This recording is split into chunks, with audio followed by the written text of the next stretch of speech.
downtown. Brian. So this is definitely something that's going to be done as part, in conjunction with the master plan. When we did the master plan update in 2016, one of the things we did was actually adopt a specific downtown plan. So when we do the RFP for the master plan, we're going to make sure we include that as another component, so that we'll have a comprehensive downtown plan that will obviously address all these issues, especially in light of the infrastructure improvements that have been made and will be made, private development, and how all that's going to play out and come together. So. Continue low-cost evaluation and visioning efforts relating to city's riverfront property.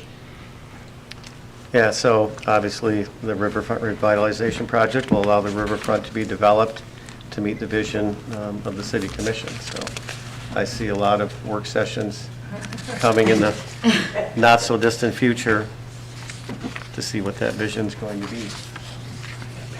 Thank you. I would really like to see that one be a little clearer. I mean, number one is very, very direct and to the point, but number two, I think you need a few more verbs there or something. I mean, you just said revitalization, I would say redevelopment.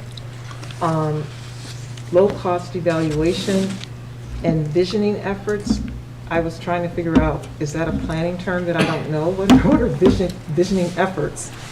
And you just said the vision of, implementing the vision of the commission. Mm-hmm. Now that makes more sense to me. It's more specific. I will also say it's got to be more than that, because when we look at the vision for the riverfront, while we get to vote on it maybe and decide, we're going to do more than just talk about it, right? Sure, yeah, I mean, when I say that, you represent the public, right? So it's the public's vision through you. It's your vision, it's the public's vision. So right? we're the catalysts that bring the public's vision back to the table. Mm-hmm. But I do like, to Laura's point, to be more expansive there and actually be inclusive. In my mind, that number two was, what we were looking at last year, right? Because we were just looking at where and in January of last year, we had no idea if we were even going to be able to buy the OU property at that point, right? It was not a done deal yet, not even close. So I mean, honestly, I think this is just reflective of being in a very infant Where you stage. were. Yeah, Right. absolutely. So I think you're right, both of you, that, we want to make sure that we define that we are going to include the public, we are going to include the entire city commission. It's a very much a group effort. So yeah, I think that has to be much more defined. Also, when looking at strategy number two, I think it's more than just, well, I know the riverfront property is a very specific task that's extremely large on its own. Right. But I think it also involves, well, I guess this is really a question. Does that also involve the other side of the river and, going up the river into the neighborhood? Is that all together into one point for strategy number two? I mean, I think, again, in my mind, I feel like that's part of where the city commission has to come in and go, okay, how are we going to define that, right? In terms of what are we going to take on? Mm-hmm.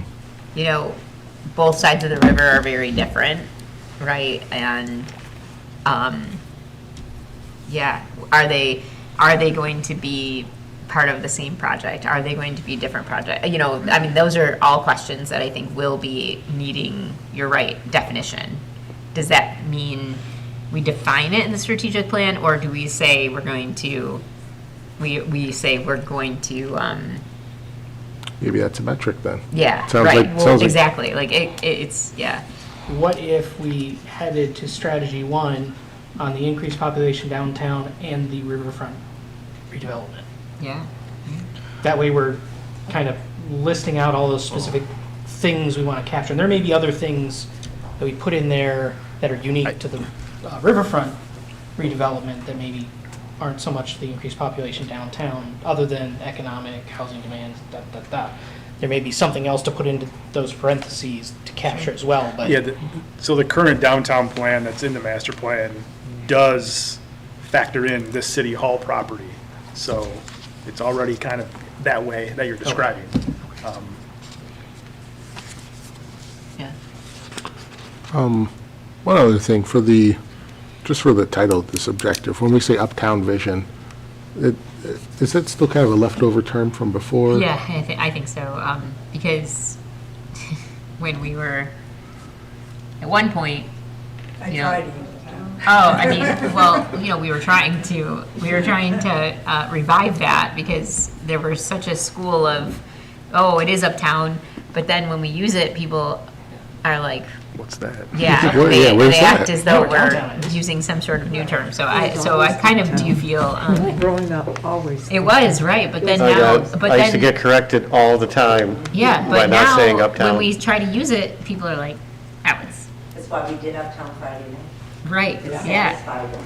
right, but now I don't know, people kind of act like Since we we're, named the laundry Uptown Uptown's that way, and the city is downtown. yeah, I don't know, I think, Where else do we? use yes, it? it feels leftover, yeah, and it just, when you're looking at this and you're not, if you're just looking at this on paper, it's not super clear until you really get into it that this is just downtown. yeah, right. It was a specific thing too before. This one's kind of good for one.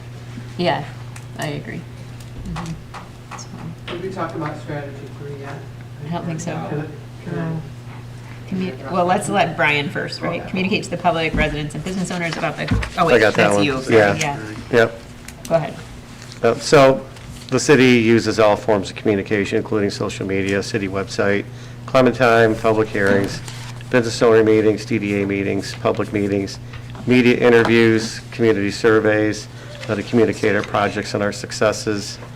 We're hoping that the new website design will allow a more user-friendly experience for those visiting the site as well. So we've had pretty good feedback from it so far.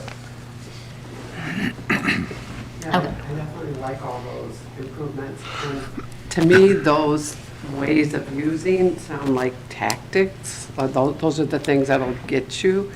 It's not, is the strategy really to improve communication? Is the strategy about improving communication? And are all those opportunities, those are sort of tactics that we use to do that?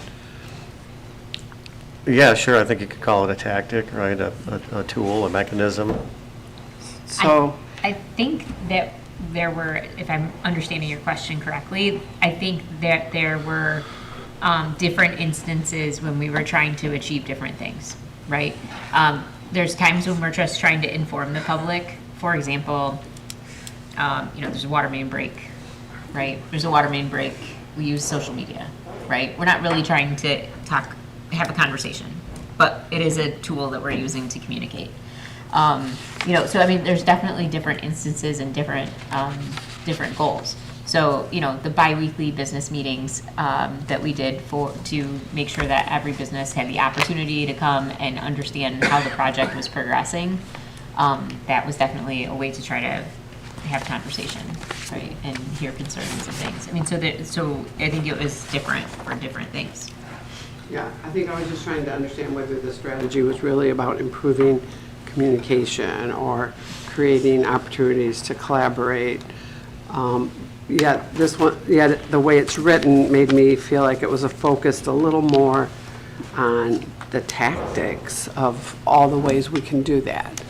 But is the goal really about bi-directional communication or improving communication or Sure. something? I'm going to put Eric on the spot, but I think this was Eric's, because historically, we hadn't necessarily done the best job of Celebrating communicating our successes. successes, right? Yeah, but- And letting the people know, hey, look at where your money's going, look at the things we're doing, But I think to your point, the strategy should have been something like increasing communication and communication methods or something like that, instead of rattling off specific communication channels. Those are the, yeah, And that's on me. those are the Well, ways there's a that we fix, there's an easy fix here. I mean, I don't think this is exactly what you guys are talking about, because you're talking more about the tactics, but I keep looking at the fact that we're talking about the successes. We want to notify the public of our successes, but we also want to impart essential information to the public. So those two, I think, need to be together. We need to compound that sentence and say, we're going to celebrate our successes by notifying the public using, no, I'm sorry, blah, blah, blah, blah, let's see, where are we? We're going to, celebrate, no, where am I? Communicate to the public, residents, and business owners about the current events and projects happening within the city, celebrate our successes, and impart essential information, because we say in that first sentence that it's not just about current events, it's about projects. So we need to go ahead and explain that that's about essential information. I think that's Yeah, kind of, that helps kind okay. of tighten that up and focus it more into a strategy vice a tactic. Yeah. Yeah, and also to Mayor Laura's point, it also lets people know that we're going to be alerting you when there are emergencies and situations that you need to pay attention to. So Yeah. it's not just about us tooting our own horn. Right, and I think it's that we use the tools differently when we're trying to do that, right? Yeah. Yeah. But I did leave one out because we do have the text alert system that we do use for higher priority, more emergency type things, right? Also Clementines. He did mention that though, but it's not here, but. Yeah. What was that? Clementine. Oh, Clementine. Or internal, internal publications. Yeah. Yep. All right, everybody's good with that? All right. Before we move on to metrics, are we going to cover metrics or are we moving on? Oh, we didn't, sorry, yeah. Sorry. Commission of Parking Study, apply for grants, social media analytics. I mean, obviously, we'll have to change the metrics for Commission of Parking Study because we already did that, right? Yeah. So, I just wanted to add that for point 3, I guess in whatever format it ends, in social media analytics is one of the metrics, but I do wonder because we've gotten great feedback on Clementines and our other means of informing the public, and so maybe we could kind of acknowledge that those analytics as well, if there's a survey that goes out about how we're informing the public. Seems like some people still love the paper, and some people love digital. so like do a public survey about How the how they- city's informing. how they like to be community. informed. Yeah, Put it in the Clementine. there you go. Yeah. Well, even better, and somewhere in here, I don't think we got there yet, because we have the community survey that we want to do. And so what I really would like is input from the commission and from your constituents on like, what kind of questions would you like to see in there? Right? Not right now, though. Not right now. Email them to me, no. Obviously, we That have off the tonight. department heads are, submitting specific to their department, but I'd like some more feedback on that. Yeah, I appreciate you giving us an opportunity to think about it. It'd be great. I'd love Yeah. to think about what to add.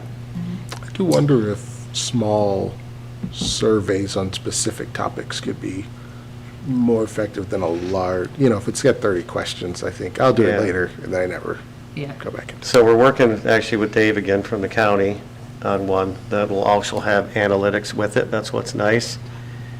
But you can really get into the weeds with this, especially with Dave, but he's also good. I mean, Dave will blow your mind away, but he's also good about, he can probably give us some pretty good feedback, because the county does community surveys, right? They've done a couple.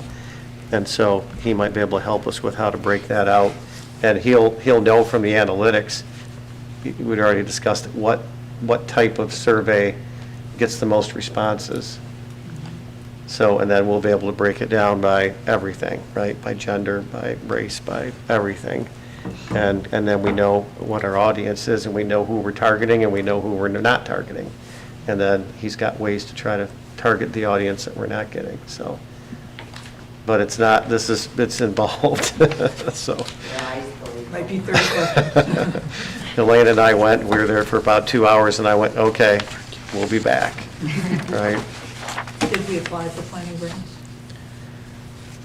Well, we have, we did get a SEMCOG planning grant for the downtown sidewalk infrastructure that we just had the presentation on.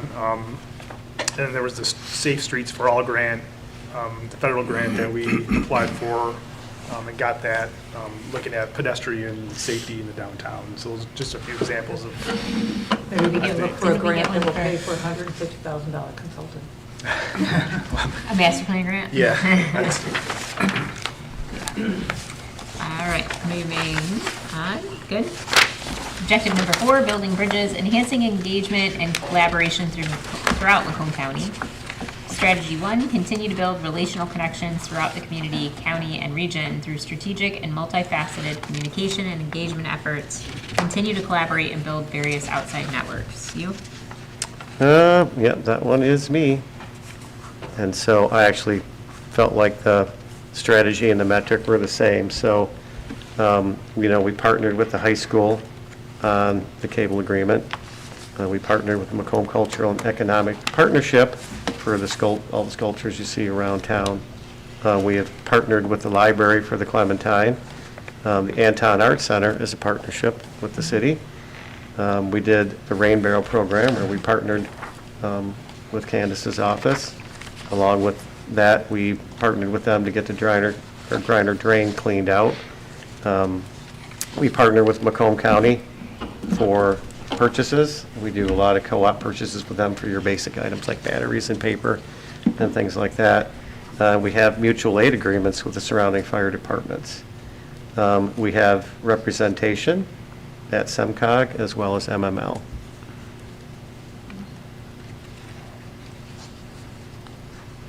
I think this one's going pretty good.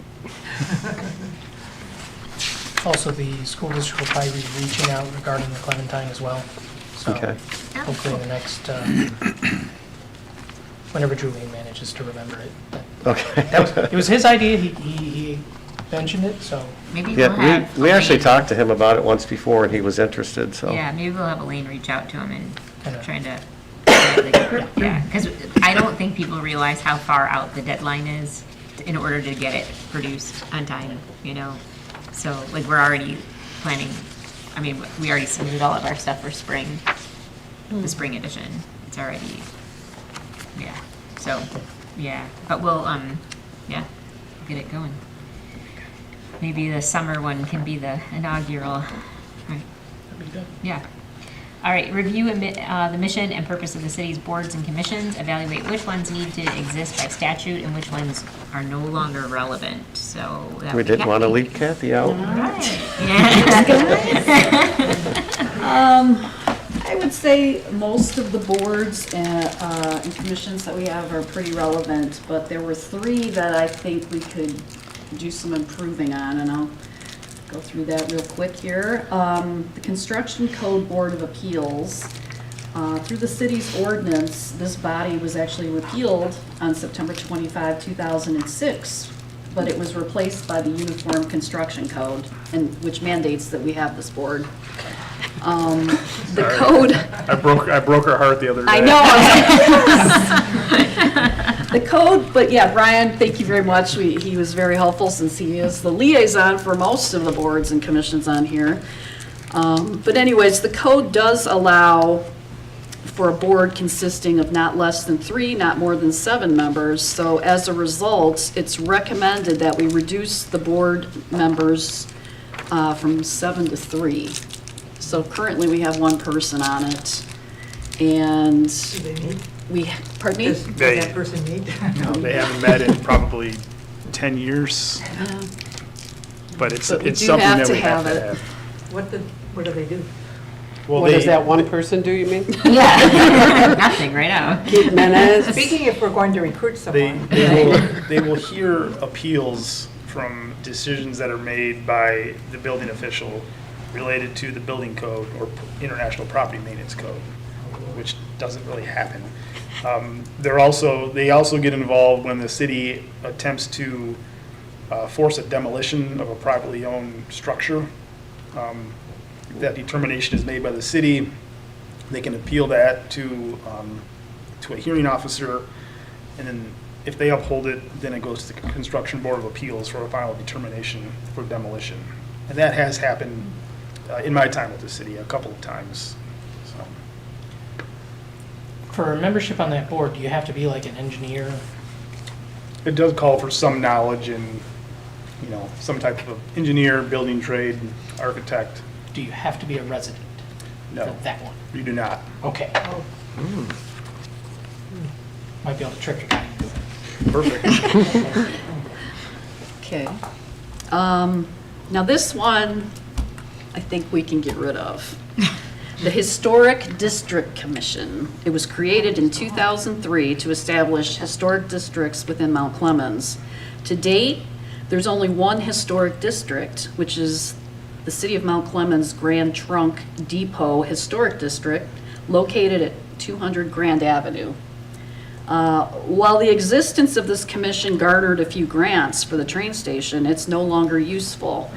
There are no other historic districts to be established in Mount Clemens, so this body is no longer relevant.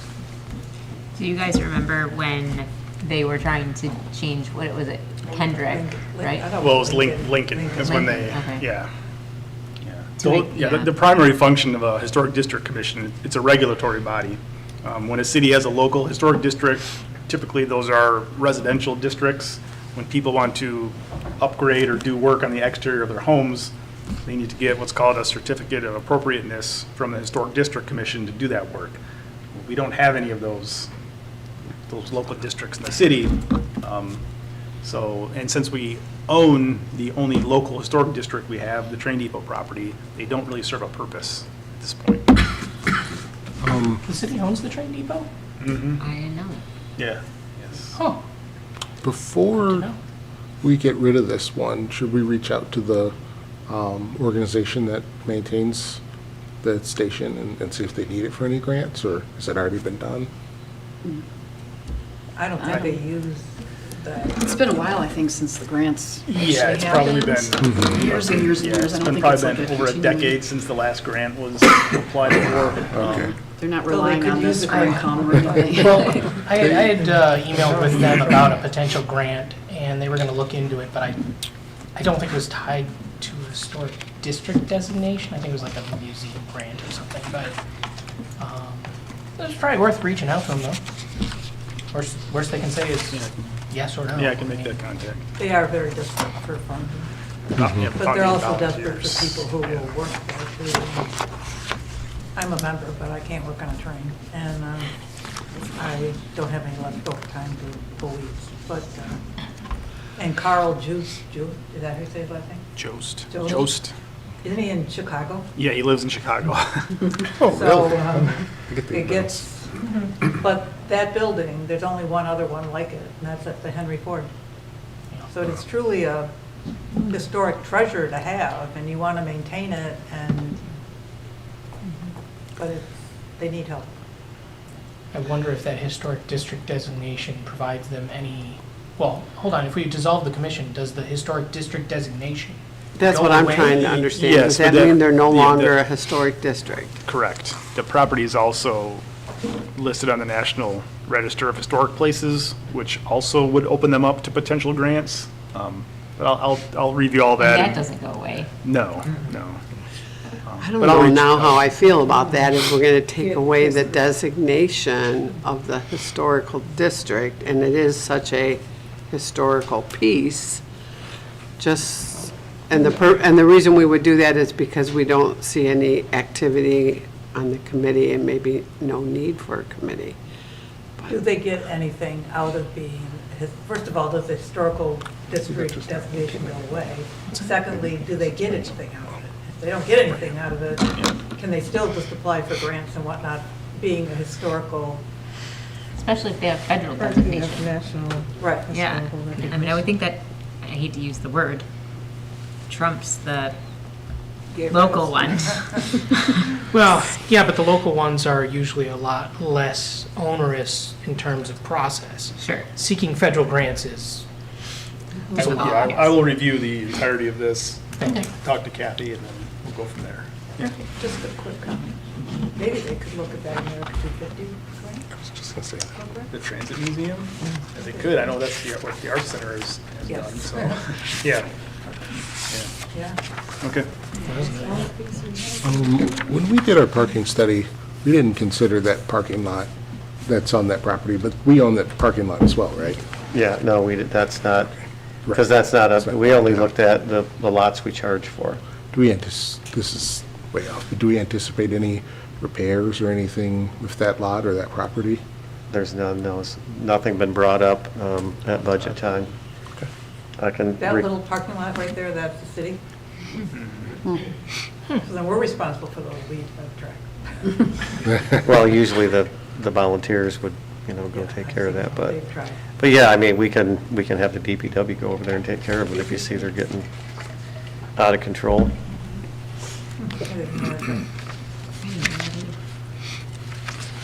Drive by, All right, I have one more thing. One more, sorry. Yep. We don't want to steal The your thunder. Traffic Safety Committee. There's nothing in the Charter, Code of Ordinances, or any resolution that requires this body's existence. It was reinstated by a vote of the City Commission on January 26, 1966, at the recommendation of the city manager at the time. So this committee it's been extremely difficult to recruit and keep members on this committee. They only meet as needed. So if there's nothing going on in the city, there's no traffic issues, then, they don't meet. It's hard to get quorum. I'm not sure, I think Jeff may have mentioned that by having a traffic safety committee, we've gotten grants. I don't really know, It but, doesn't hurt if you're going Yeah. for, especially like an MDOT grant, if you have a recommendation from your local board or committee, that's for sure. okay, So well, what does it do? What, they don't really have any power. yeah, exactly. So they might get some complaints that they're speeding on a street, let's say, so they could go in and they could talk about, well, what can we do? Can we lower the speed limit? What's within the ability of the city's powers to do? And then they could make a recommendation through, right, the street department, street director, and then he could bring that. He could either do it if it's within his authority, or he could bring it to the board. So they're an advisory, Yeah. right? So I think they actually advised to lower the speed limit on Dickinson. Am I right on that one? Yeah. Because you were on the board at that time, right? Okay. You were on the traffic safety committee board? Barely met, but when we did, that was one of the biggest, the biggest discussions, and it was so large, we ended up meeting in a room downstairs, and that was overcrowded. A lot of residents and stuff came in. But where we are now, I don't know if it was then, but you report an issue now, and it goes to whoever handles it. Right. Sometimes we would have the deputy or someone to come in. They were part of the board when they came, but things are different now. That wasn't long ago when I was on that committee. I was the secretary for a couple years on that, and most of the problems are county roads that we can't do anything Yeah. about anyway, so, or, put a traffic light here, well, it's not that easy. I mean, there's not a whole lot with that, but if this body remains, it may be useful to reduce the number of members from 7 to 5. I think 7's excessive. We'll never have 7 people on that. Did I hear you say we had grants come from that? I don't know. I've heard, I don't know. I think, I can't really say anything specific. I'm just in the back of my mind, and Jeff isn't When here, so. Yeah, at one time he thought it was possibly a requirement, but I think he found out that that wasn't the case. But if you're writing a grant and you have your own traffic safety committee and they've recommended this, right, it only helps, bolster that grant. Yeah. I definitely understand reducing the minimum members. I like what the beautification committee did, where it's at least this much, but up to this much. Yeah. Definitely would lean in that direction, but yeah, 7 seems like, that would be difficult to staff. Yeah. How many Wasn't are there on it 3 openings now? right We have We 4. Yeah, 4. 4. I have seen it getting shared a lot on Facebook over the last couple days by people other than me, which is nice. So I'm hoping maybe you'll hear something soon, but I think most of them were shared kind of passive aggressively, like, oh, you're Yeah. always complaining here. Yes, But exactly. maybe that'll. The do it. biggest thing would be to lower the quorum, Yeah, right? And then, because the problem is if one person doesn't show up, they can't have a meeting, so. we will lower the quorum, or do they need to lower the quorum? I believe they can do that within their, No, isn't it, if you lower how many members are required, then you're Yeah. lowering the quorum. Right. but we could have it like we did, like Eric was saying, like we just started doing, like we did with the beautification committee, where it's this many are up, and when the membership goes up, the Yeah. quorum stays. Can you say in those committees, a majority of the people at the committee meeting? Well, we'd have to Versus ask a Rob on quorum. that one, but I think you're gonna have to we dedicate a did number at the end to time. either the quorum or the amount of people on the committee, if you So you're can word saying it that stated way. quorum, and If you not didn't just have to have a quorum, membership then member. Yeah, whoever so. showed So up. you're saying stated Because quorum of the three. beautification committee's kind of gone up and down so much through the years, and we brought it back so many times, we actually made it where, you know, you gotta have this many, and here's your quorum, but you can have up to this many, and then the quorum didn't. But then you didn't change state a that. quorum. You just stated a minimum. Have to go back and look now. Okay. Some committees have most committees, right, have a city liaison. Some do, yeah. Including that one. Yeah. Because that one, a lot of the complaints are with county roads, could we add a county liaison? We can try. I mean, try, I guess, yeah, you can't force them Yeah. to come, but, Yeah. you know, I mean, the very least, the one meeting I went to, I think all of it was talking about, you know, Gratiot, and there's just nothing that could be done. Yeah. Yeah. Yep.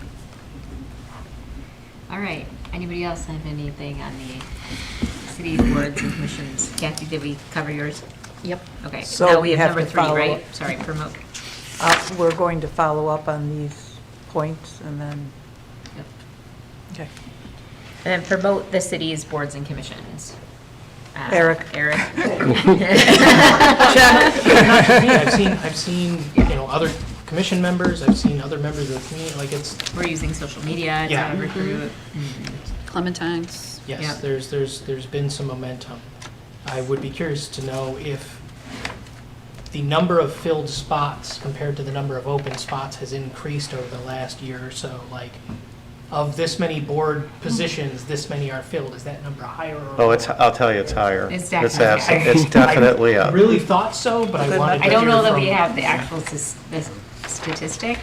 I don't have last year's, but I have the current count. If Okay. anybody's interested, I guess Yeah. that's Yeah, my, that's great. my Yeah. metric number one is, well, there's currently 16 boards and committees, 17 if you count the library board. We don't really, I mean, they kind of do their own thing, but we do approve their appointment. 7 of them. Yeah, there's Right. one, I The think. school board gets how many? Gosh, Yeah, Yeah. so it's a It's like mix. 3, They get yeah. some, we get some. Right. Yeah, so. so I don't really, we don't really recruit for that because they kind of have their own Yeah. people. Well, they're and a they- commission, Yeah.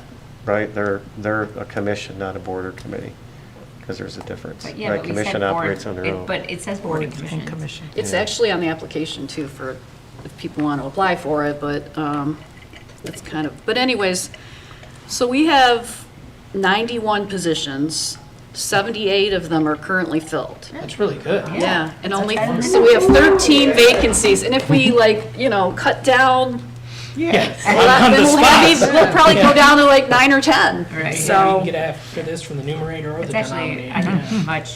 yes, Yeah. and also too, I think it's good with our website, how we have the list, like there's Yes. two, but, and when we get trained on the software, because currently it's not up to date because we don't, you know, we're not trained on it yet, so.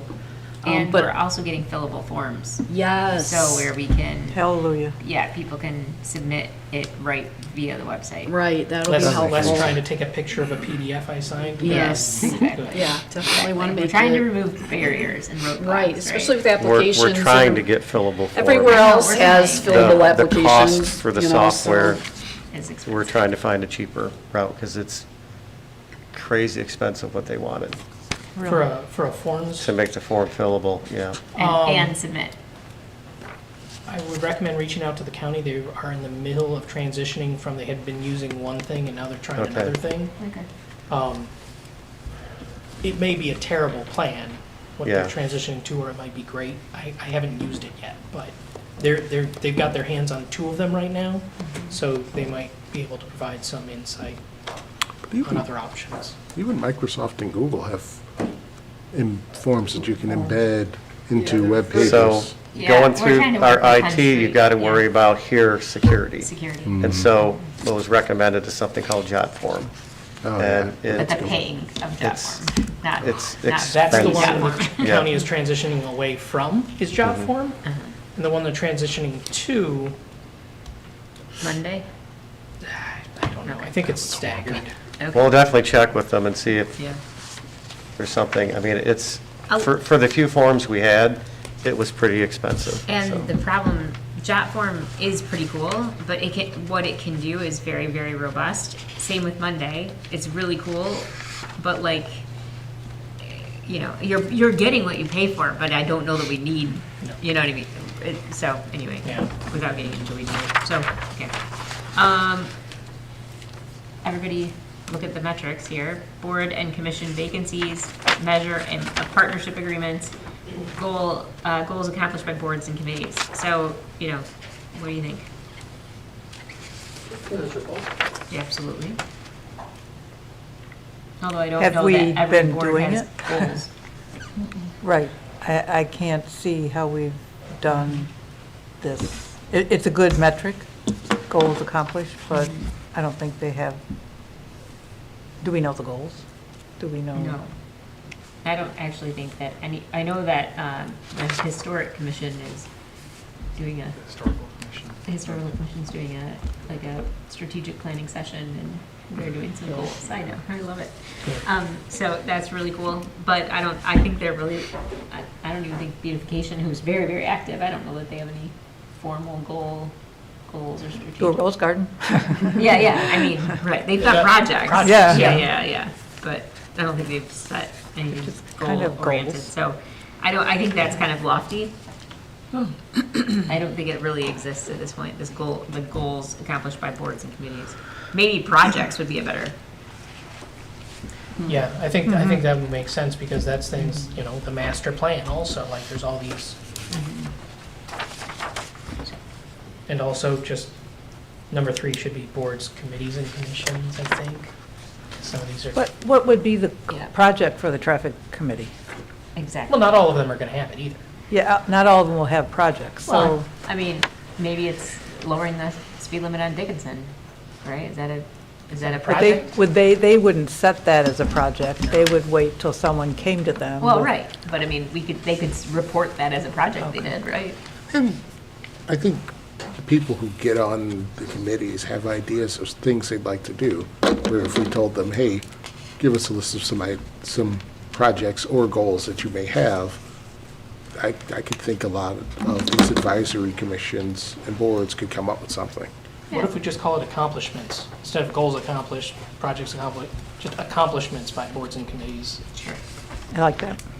Keep it simpler, Yep, I agree. let them define their own Accomplishment. success. I think that covers everything on there. All right. Anybody else, anything for Executive 4? All right, we're moving to, well, I want to time us out here. We've got, let's take a look. We've got a couple more sections here. The big ones, recreation,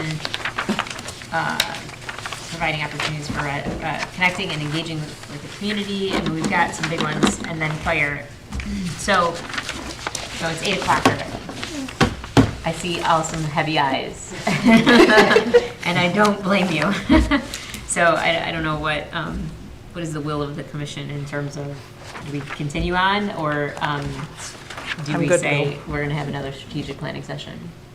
It was hard enough to get us here for this. Yeah, okay, well, we keep going. Yep, I'm good to go. I'm not tapping out first. Okay, connecting and engaging with the community, providing opportunities for residents and stakeholders to have a voice in the decision-making process. Objective 1, enhance communication with the public. And the strategy number 1 is develop a community survey to measure effectiveness of city operations to include communication with the public. Greg, I feel like this is you, and I know. Yeah, we kind of talked already about it. Yeah, we're going to do it. I think we're going to utilize the county, the software. It's too costly, and we got more options with the county, and it's cheaper. Yeah. All right, number 2, ensure that eligible staff are well-trained to facilitate, media inquiries and public engagement. That would be Greg as well. Yeah, so, currently, only the city manager or the assistant city manager, in the absence of the city manager and the fire chief, are permitted to address the media, and we've all had training in that area and experience as well. Is there anything that can be added? I know a couple of weeks ago, there were some stories that, weren't exactly fully honest from the media about situations in the city. Is there anything more proactive? I mean, it's I don't know how to get them to reach out to you every time. They know how to get a hold of you Sure. if they want. But, it was kind of egregious that it happened that way. Yeah, and we're seeing more of that, where they're not reaching out for Watching our the videos. other opinion, they're just watching it. videos. And they're actually taking people out of context, people in this room. I'm sure we know some of the comments that were taken out of context, so I guess we need to try to, we could try to bridge that gap with them and go look at, They if you don't really, always give you warning, though, about what they're going to publish, or yeah. Rarely. rarely, yes. Number 1? Page 12. Or ask for comment. I mean, I feel like, Roxanne, do you have any? I do. Yeah, I'm thank sorry, you. I was kind of asleep at the wheel. We're discussing the second strategy, right? Yeah. I made some notes earlier today on the one on my computer about some of the language. I don't know if we want to say eligible staff. I would recommend that we say ensure that trained staff are available or on hand to facilitate, because eligible just raises questions like who's that? Is that not me, or is that not you?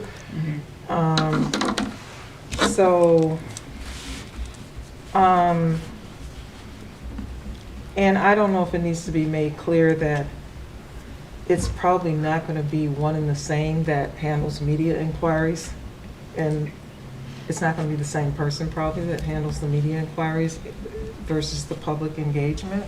Would it be the same staff person? Greg? I would say not. Media relations is a very kind of niche area, and you really do want your public relations person to handle that for you. We don't have a. Yeah, we don't have As that. soon as I said that, I said, I don't know who's wearing that hat. Right, I exactly. know I don't see that title anywhere, but I guess we got to ask, so Yeah. when we say public engagement, what are we really saying there? I guess that's the next, right? Yeah. are those our residents? Is that a very broad population of people? We don't have a media. This feels like just news, like something happened. Media person. Like who's- today. Yes, like this feels just specific to that. Yeah. I think so too. I don't think we mean like who's going to run a town hall, Right. Right. That- So it's that more may- like public messaging. although it is the same person. Yeah. Yeah. Please, go ahead. I was just gonna say, when you say public engagement, you kind of take it in another direction. But if we're talking about facilitating media and public inquiries, because you will get inquiries from the public as well as the media, that might make it more specific to this particular arena. This is also the social media that gets put out on. Yeah, different it could be that topics. too. Yeah. Maybe that's what we were thinking more. So like the public engagement part could be, as simple as social media comments. Then I think we should say it that way, because it raises, you don't want to Yeah. raise more questions than you're answering. Right. Yeah. Public engagement on social Well, if we had to try to decipher what it means, then mostly the public doesn't know either. I would also add on this point, I know that there's working on a handbook. I think it could be good for us to have a discussion about what maybe just a basic media training for commissioners. I think we get asked for our opinions sometimes, and especially early on, it's not clear what to say. And so I think while we all are kind of independent and if we're reached out to, we can give our opinion, I think it could be good to have a baseline of just best practices Yeah. that you're looking to do. That's a good idea. Yeah, I mean, I guess the fact of the matter is, as a commissioner or as the mayor or whatever, you know, we, in the past, I remember when I first became a commissioner, and I don't know, when Barb was the mayor, I remember being talked to by the city manager and saying, if you are contacted by the media, you should tell them to call the city manager or the mayor. We were told that. We were in told spades, that, yeah, which yeah, it was- I was always like, well, but maybe they wanted another opinion, you know, and Right. you're a, you know, so I certainly would not give that directive, but I thought that was interesting that, you know, so that maybe there was that mindset of you're trying to not get but I think as a board, right, as all elected officials, then we clearly, I think what you're saying is definitely a better solution, right? To be able to just give everybody some tips on, How to say what you mean. yeah, in a way that communicates effectively. Right. That's how it is with the county, though.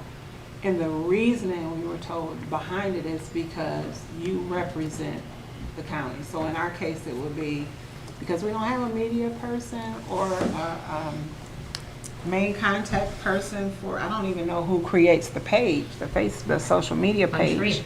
No. But it is that because you're representing the entire, we would be representing the entire city. So our comment, eventually, I don't know, I wonder how the attorney, what his opinion is on it though, but eventually could hurt the city from that comment or what have you, as opposed to leaving it up with one person, but we don't even have that person. But I within the also city. think as elected officials, That's my personal opinion, what I say. yeah, and you are entitled to that freedom of being able to talk to the press. But I think staff-wise, Oh, yeah. it's different, right? Staff, that Greg and the city attorney handle that. So that, I think you're right, though. I can see where, because they can definitely put us in a litigious position, right? I just want to jump in here as a former media relations Please. trainer and media relations person, is that it really depends on the issue. Because when you do need to control the narrative, that's where the legal aspect comes in. And when it's a controversial issue, a sensitive issue, an issue where there's liability, then when you're contacted, I think, and this speaks to your point, we need to put this in the manual procedurally. When you're contacted, you need to let the city manager and city officials know that I've been contacted by the media and they want my comment on such and such an issue. Obviously, when it's really sensitive, you don't want to say the wrong thing. And when there's information that we may be privy to, but it's off the record, and we don't want it out in the media, we have to be very careful not to say something that we know, but that the public is not privy to. Right. So that's why, for controversial issues, it's very important to have it go through channels.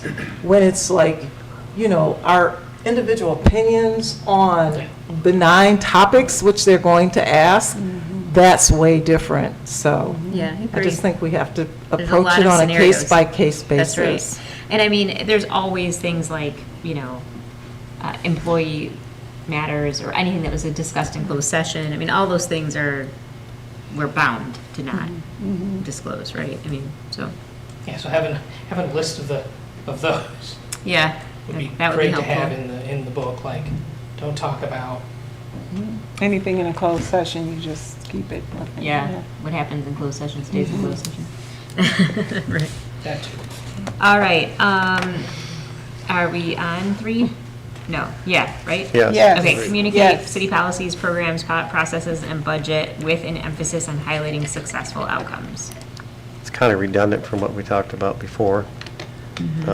Again, I would mention all the same, you know, outreaches that we have with social media, website, Clementine, news, newspaper, articles, news interviews.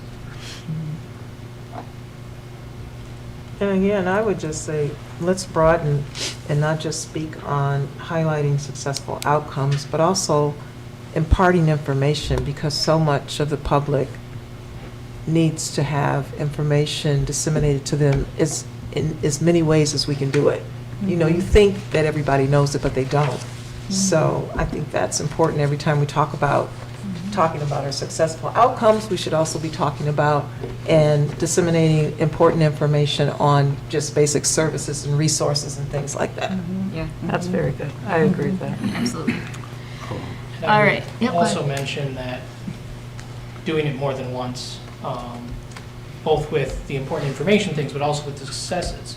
Like, I know you guys save it all up for the state of the city, but like you can share some of the wins early. It's okay. Yeah. It's okay. Well, we've been But also doing with some of the that. informational things, inevitably, there will always be somebody that said, why didn't you say this sooner, even though we had just said it a week ago or whatever.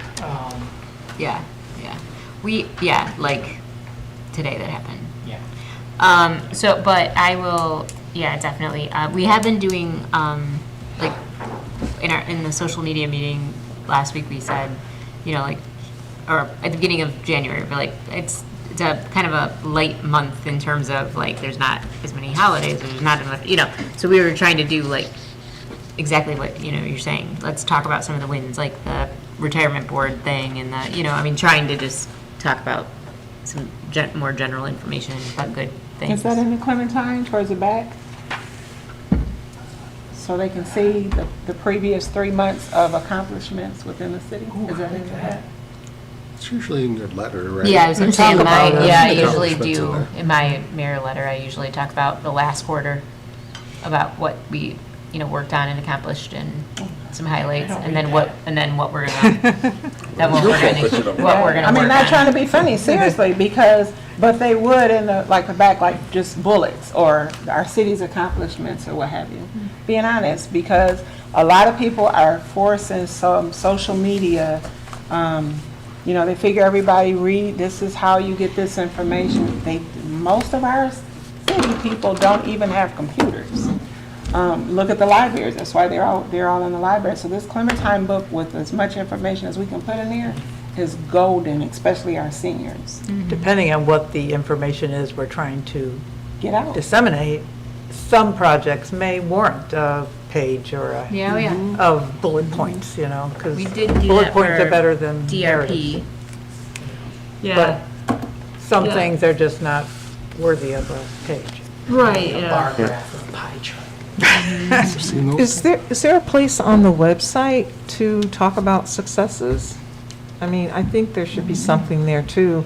I mean, this is kind of a news flash because again, we are very close to the source, but everybody does not read Clementines. oh, for And, sure. so, and you can just look at the circulation in the numbers and know that not everybody's going to be able to read it in terms of the numbers and, how it's, but I think that the website, when people are driven to the website for a variety of reasons, if there's a banner or something that talks about our successes and there's a link, then boom, that's another way. Yeah, maybe. Two things. One, I think, so communicate city policies, programs, processes, and budget. The city of Saginaw, their social media does a great job highlighting the people behind the operation. It really humanizes, which I don't know if staff want to, be highlighted, but it puts a human face to it, and maybe Yep. board members or, it puts, now when you're calling a department, you're not just getting, Yeah, like you we were doing that in the fire department when I was the chief over there, and I could not get those guys that did not want to do it. It was tough. I got one or two that agreed to do it. But yeah, we can definitely, it'll be on a volunteer basis, let's put it There that we way. go. We will try to talk them into it. It may be Kathy's easier first. task to just do Make like Elaine do a it. department instead of like an individual. Well, that's like, Although, yeah, so like, HR I don't is think an we get individual. himself to it. We get his whole department in there, Right. maybe. Yeah, know. his whole department. I think a lot of times people feign that modesty on that one, because in my many, many years of doing this kind of work, I've never had to twist an arm to get someone to agree to a profile on themselves, that's Shy now. nicely positioned, but it does mean more work because someone has to write these things up. So somebody has to write these little feature profiles, I guess that's Right. what you write.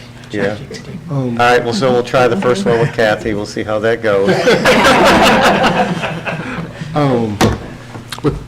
Okay, I was going to give an example why that'd be great, but fine. And just one other point on this. I think too, I think just having check-ins with the commission, check-ins isn't the right word, but about the direction our social media is going in and more for what we'd like to see, I think a little bit more regularly, not just when something happens, could be helpful. Yeah, and I know, feel welcome to reach out if you got an idea. I know some do. So we'll get it on there. I just don't, and that's one thing we talked about for the manual, but that's just something that it's really not clear. It's not a process on how do you get something out there if I'm having an event. And when I had an event, I just emailed and said, you shared it. I'm thankful for that. Yeah, and we gotta, we do have to watch what we post, right? And so, but yeah, usually if it's something that, is related to the city, that's the key, right? It's gotta be like a city function somehow. Or serve the residents, Yeah, right? yeah. We gotta be careful that we don't promote a business, specifically and things like that. But then we can also direct it to the DDA Yeah, page. so then we can, we we direct it to the DDA. We've done that before. There are things we can do. But yeah, if you, I think especially in the social media range, if you see, or like especially the different channels, we rely on Hunch Free and their team to really help us with that, kind of tailor it to be the different channels, different information. But if you are seeing things that you think we should do differently, that'd be great. And if you think people don't like you, I can tell you one of the top hits is when you go to CapCon and we take pictures and we post it. It's you guys and girls.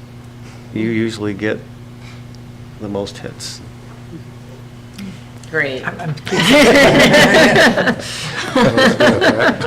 With all the water stuff coming up, though, it would be great in the Clementines too, really.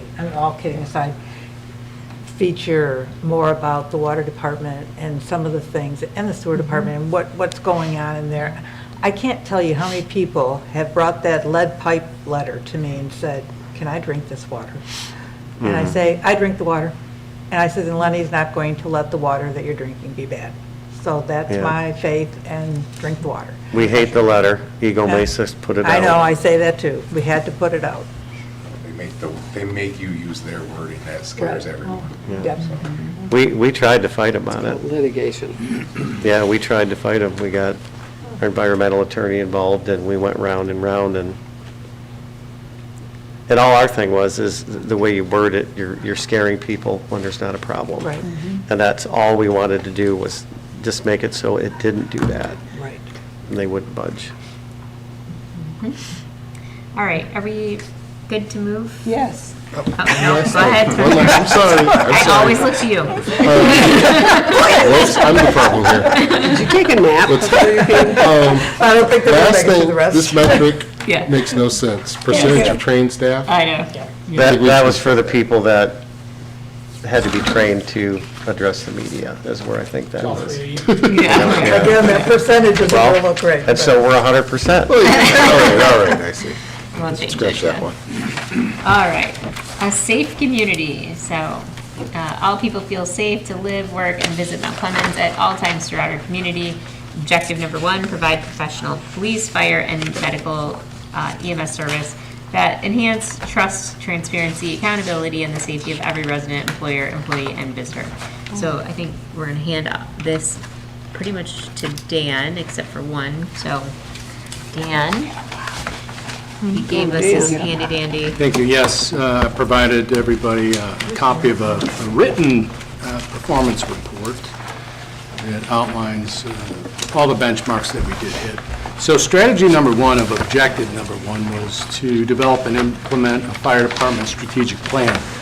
In 2025, the department issued and implemented 42 written policies and procedural documents to enhance operational efficiency, effectiveness, and economy. We did a comprehensive review of everything from the mission statement to operational directives. And the intent of that was to position us better for city liability, improve workplace health and safety, and then to improve on what's already been a track record of professional emergency services.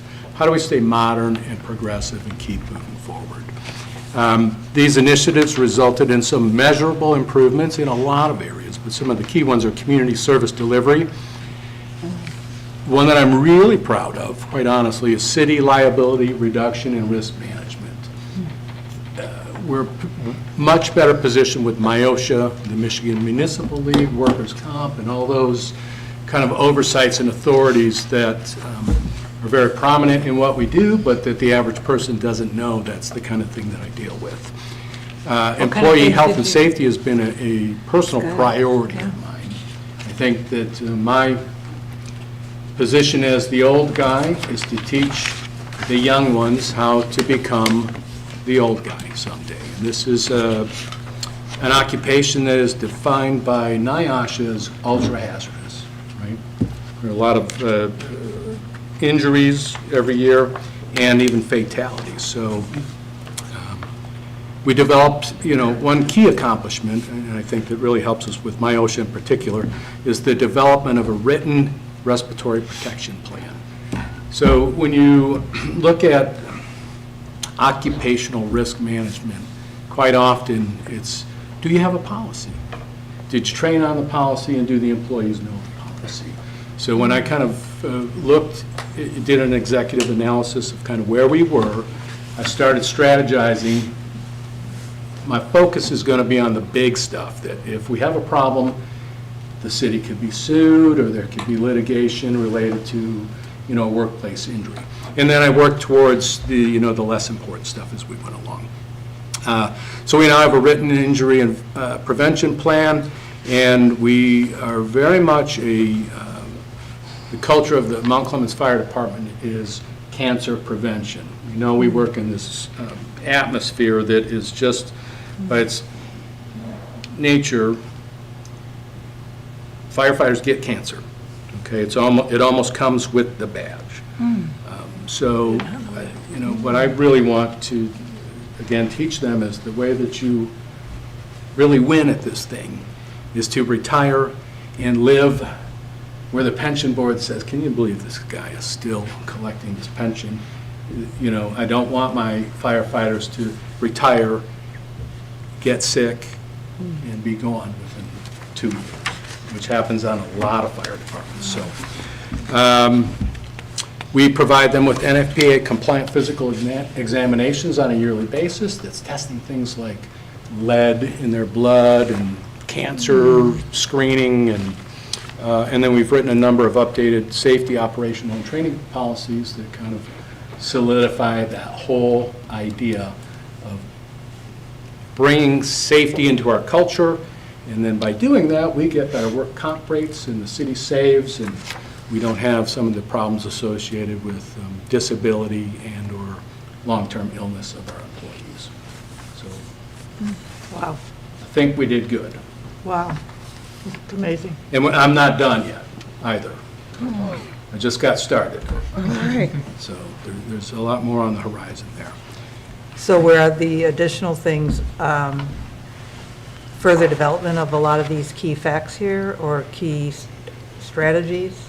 There's more to be done there, or is there Yes, more than yes, just there's cancer? still some things that need to be done, and, the thing about the fire department is the threat evolves, right? As technology changes and the times change, the thing that we are dealing with, it morphs and changes.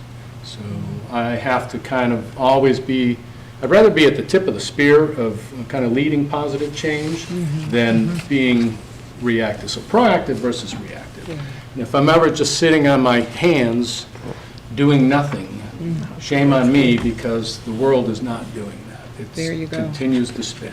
So Wow, more coming. very impressive. Objective number 2 is the smoke detector and home safety program.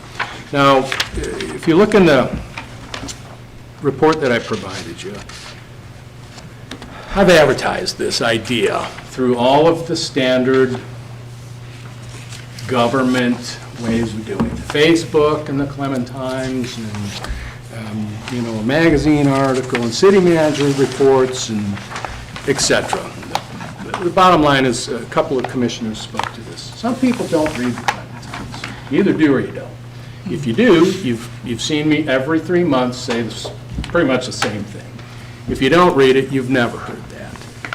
If we're going to, because despite all these articles that I wrote, 15 times did somebody come to the fire station to get a free smoke detector. That's a fail in my book, okay? My goal is for every home to have a working smoke detector on every single floor. The basement, the first floor, the second floor, and if you really want to be happy, let's put one in the attic as well, okay? This can only be addressed through boots on the ground. We got to be out and engage the public, and because some of them don't have a computer. The elderly people are an at-risk demographic too, right? Some of them haven't changed the smoke detector battery in forever, right? So I've been thinking about this, not just because of this strategic analysis, but how do I get some outreach to the community?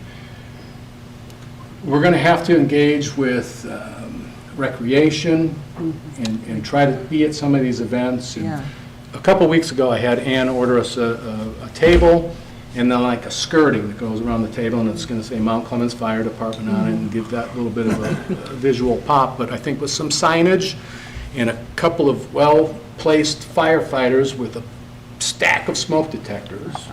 And quite honestly, we have enough at this point that I almost feel like we don't even need to ask you a question. Want one? Here, take one.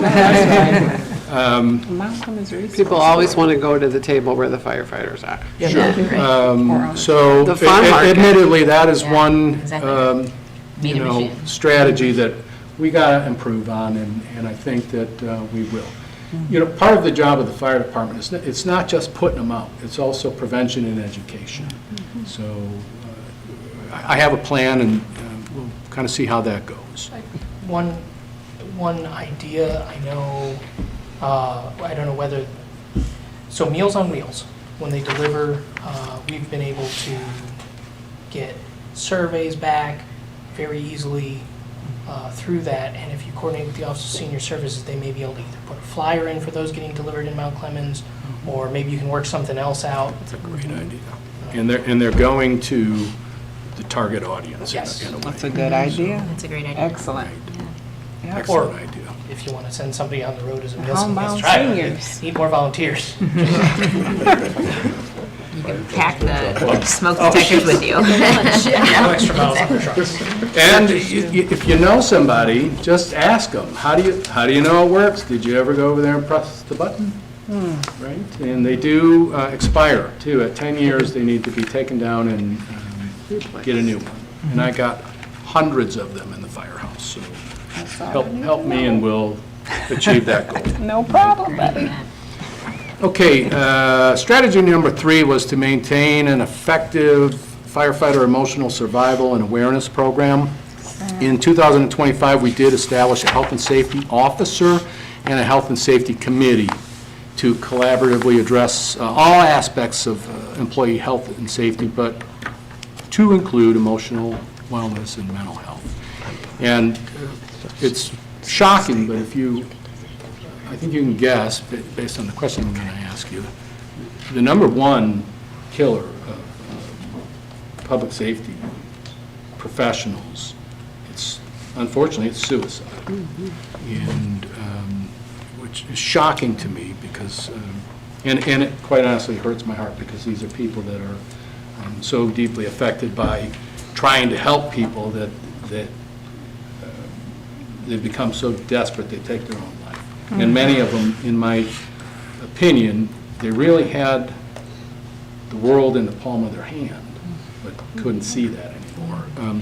So what we've done is we sent some of our crews out for peer support training and suicide prevention training, and we include mental health as a standing agenda item on the Health and Safety Committee. So we are talking about it. And I think as an industry, this younger generation has decided that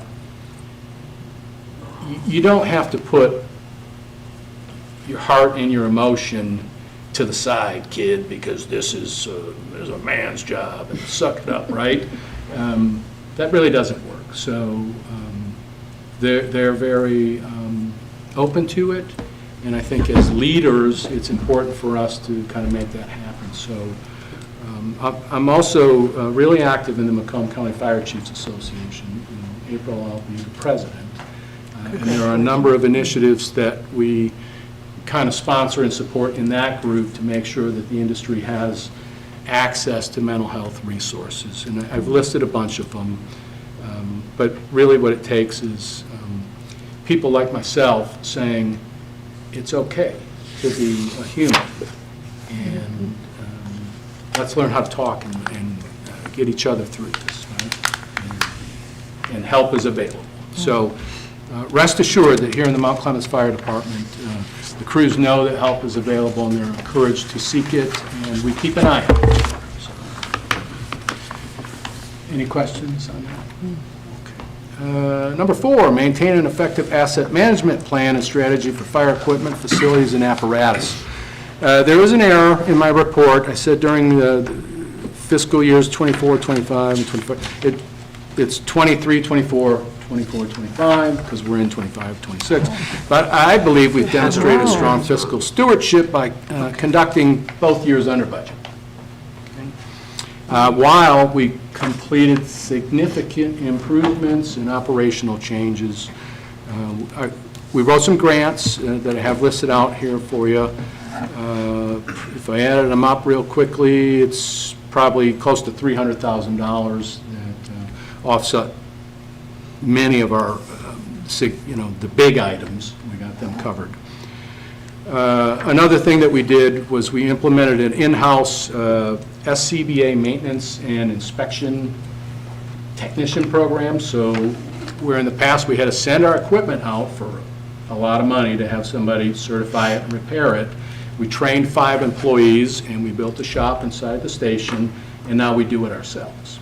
So there'll be significant cost savings moving forward for many, many years. And it also gives us a unique opportunity, if we decided to do this, that we could create a revenue stream by doing it for other fire departments. So, which is... Wow. Yeah, so it's not really a conventional revenue stream, and it won't be millions of dollars, but it might pay the phone bill. And I thought that could help. Every little bit helps. And then I would say, What is SCBA?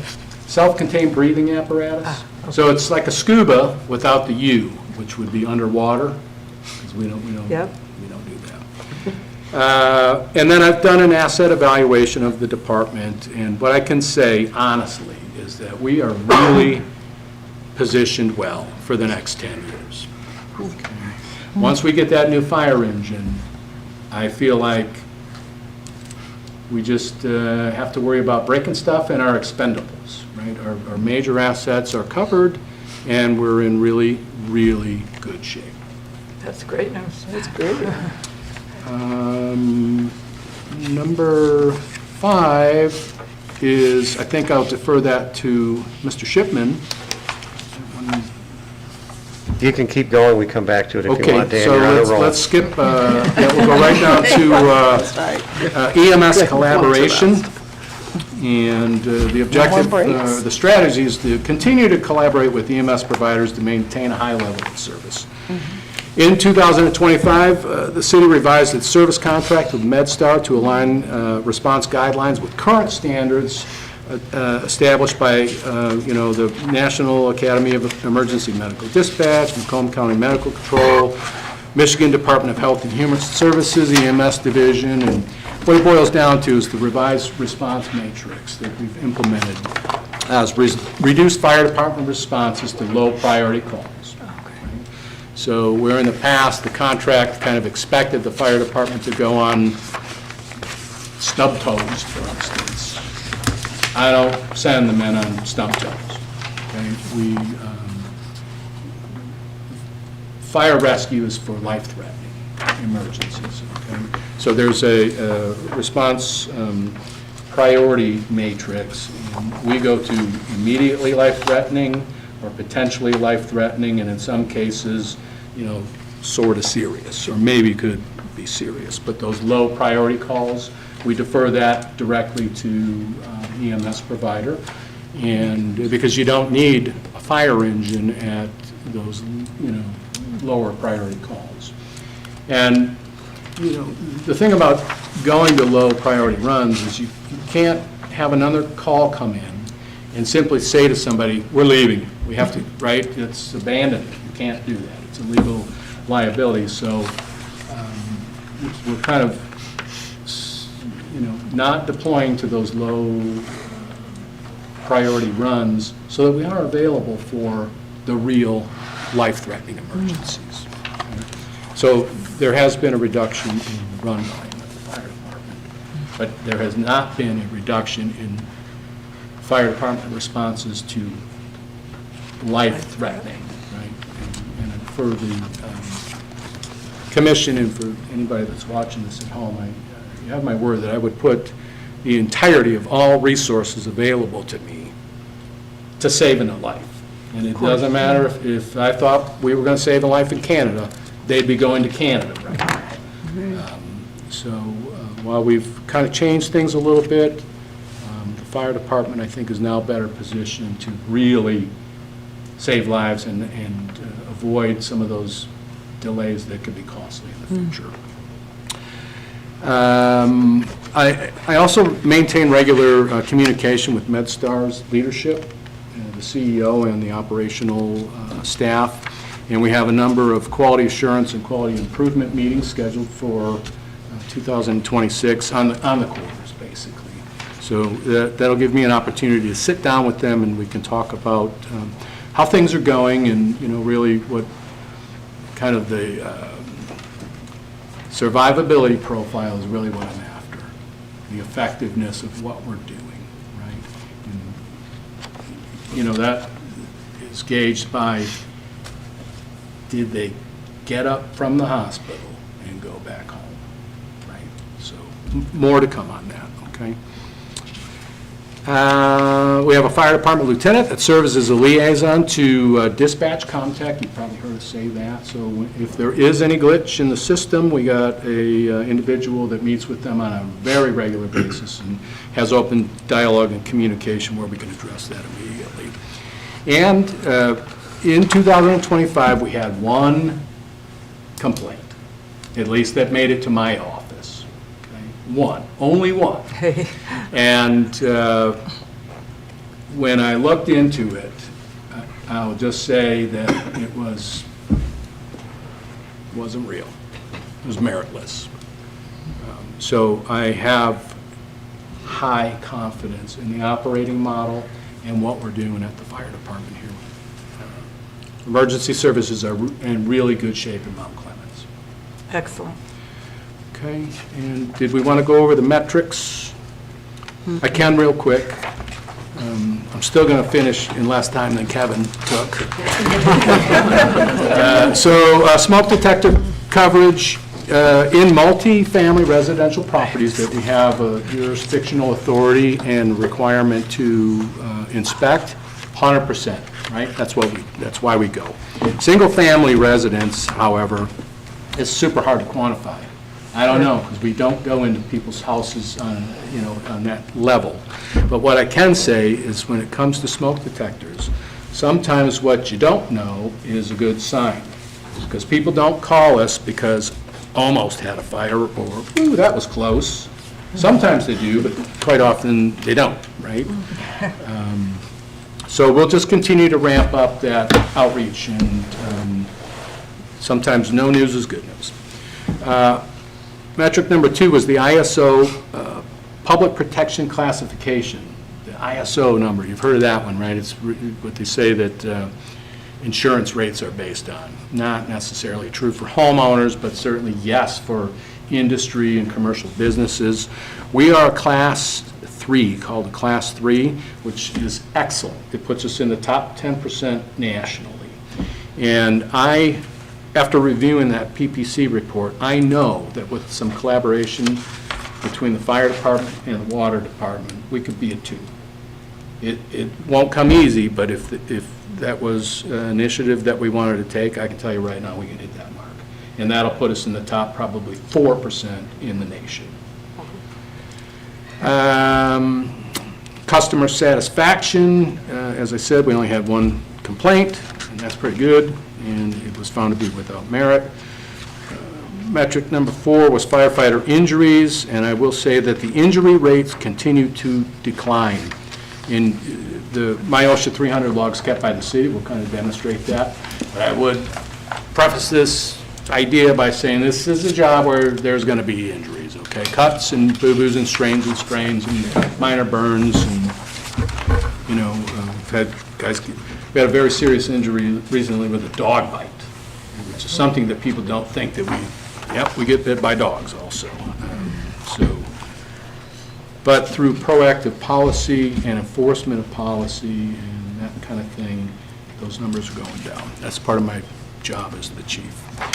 And we talked about ongoing communication with the EMS and the quarterly QI meetings that were scheduled for the year. So that takes care of that. And I hope that my report is to the satisfaction of the commission, and Absolutely. we're appreciative of your support, and like I said, we're not done. We have Excellent more to report. do. Very, very good. You have some good bragging points. Yeah, absolutely. A lot of stuff I One didn't of the know. questions I had in terms of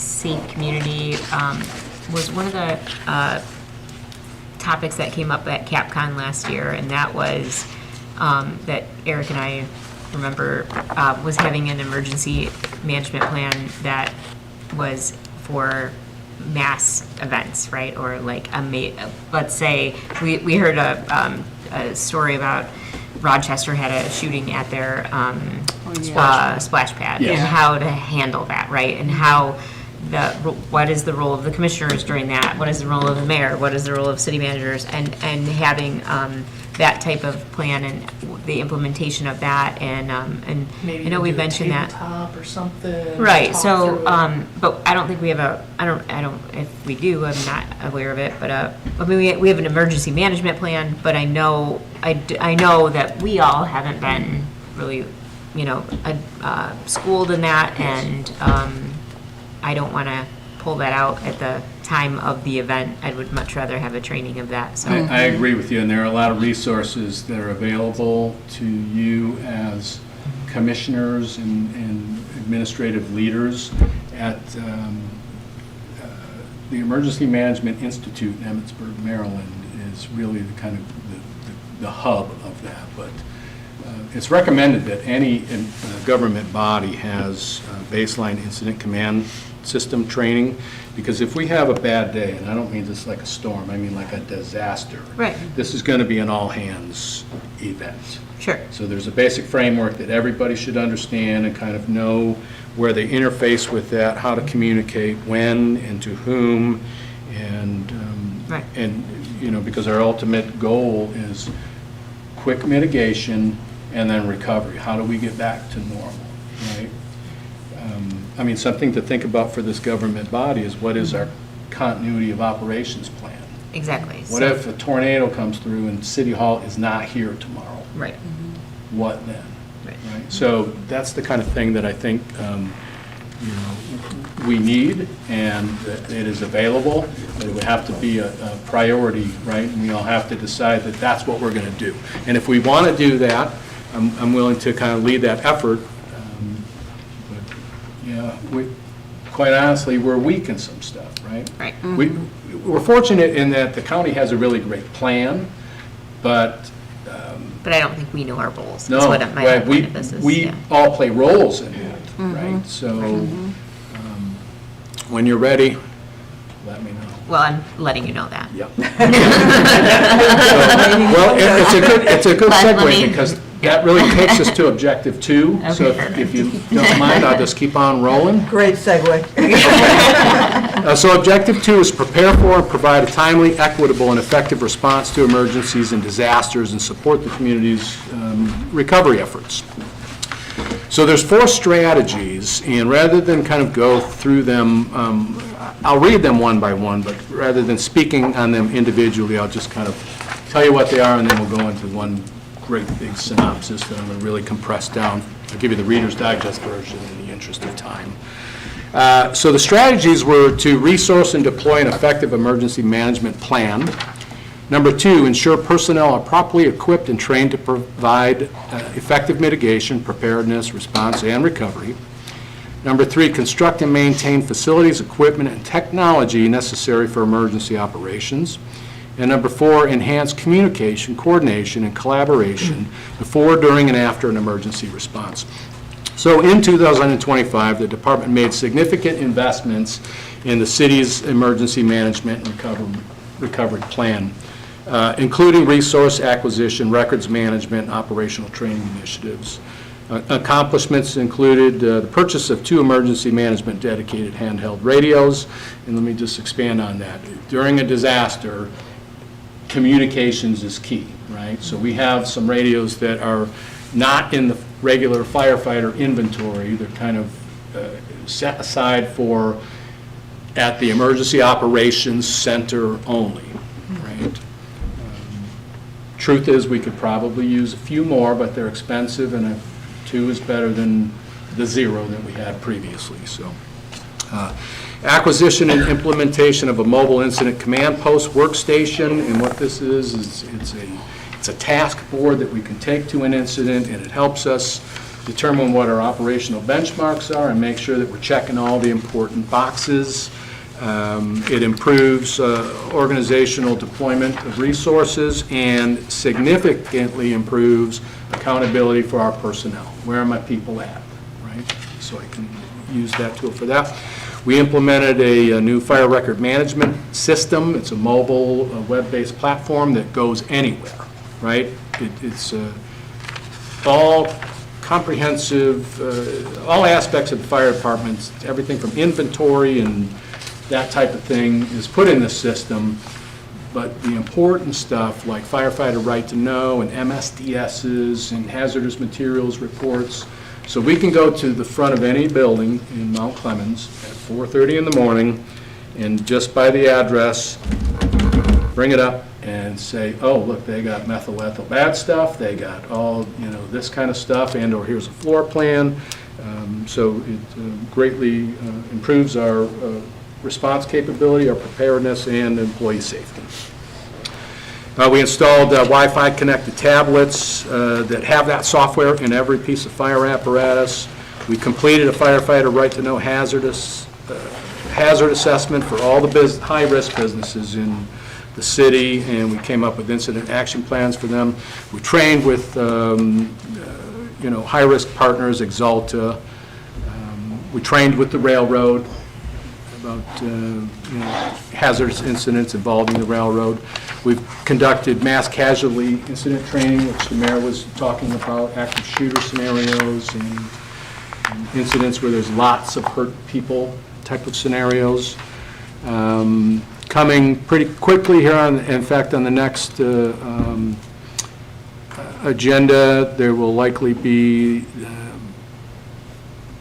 the Macomb County Hazard Mitigation Plan for the period of 2025 through 2030 for council consideration and adoption, which I'm going to recommend that we do. It's a very straightforward document that helps us primarily with recovery funds, right? If you don't have the right signature in the right spot, FEMA can say, well, you don't qualify. We can't help you.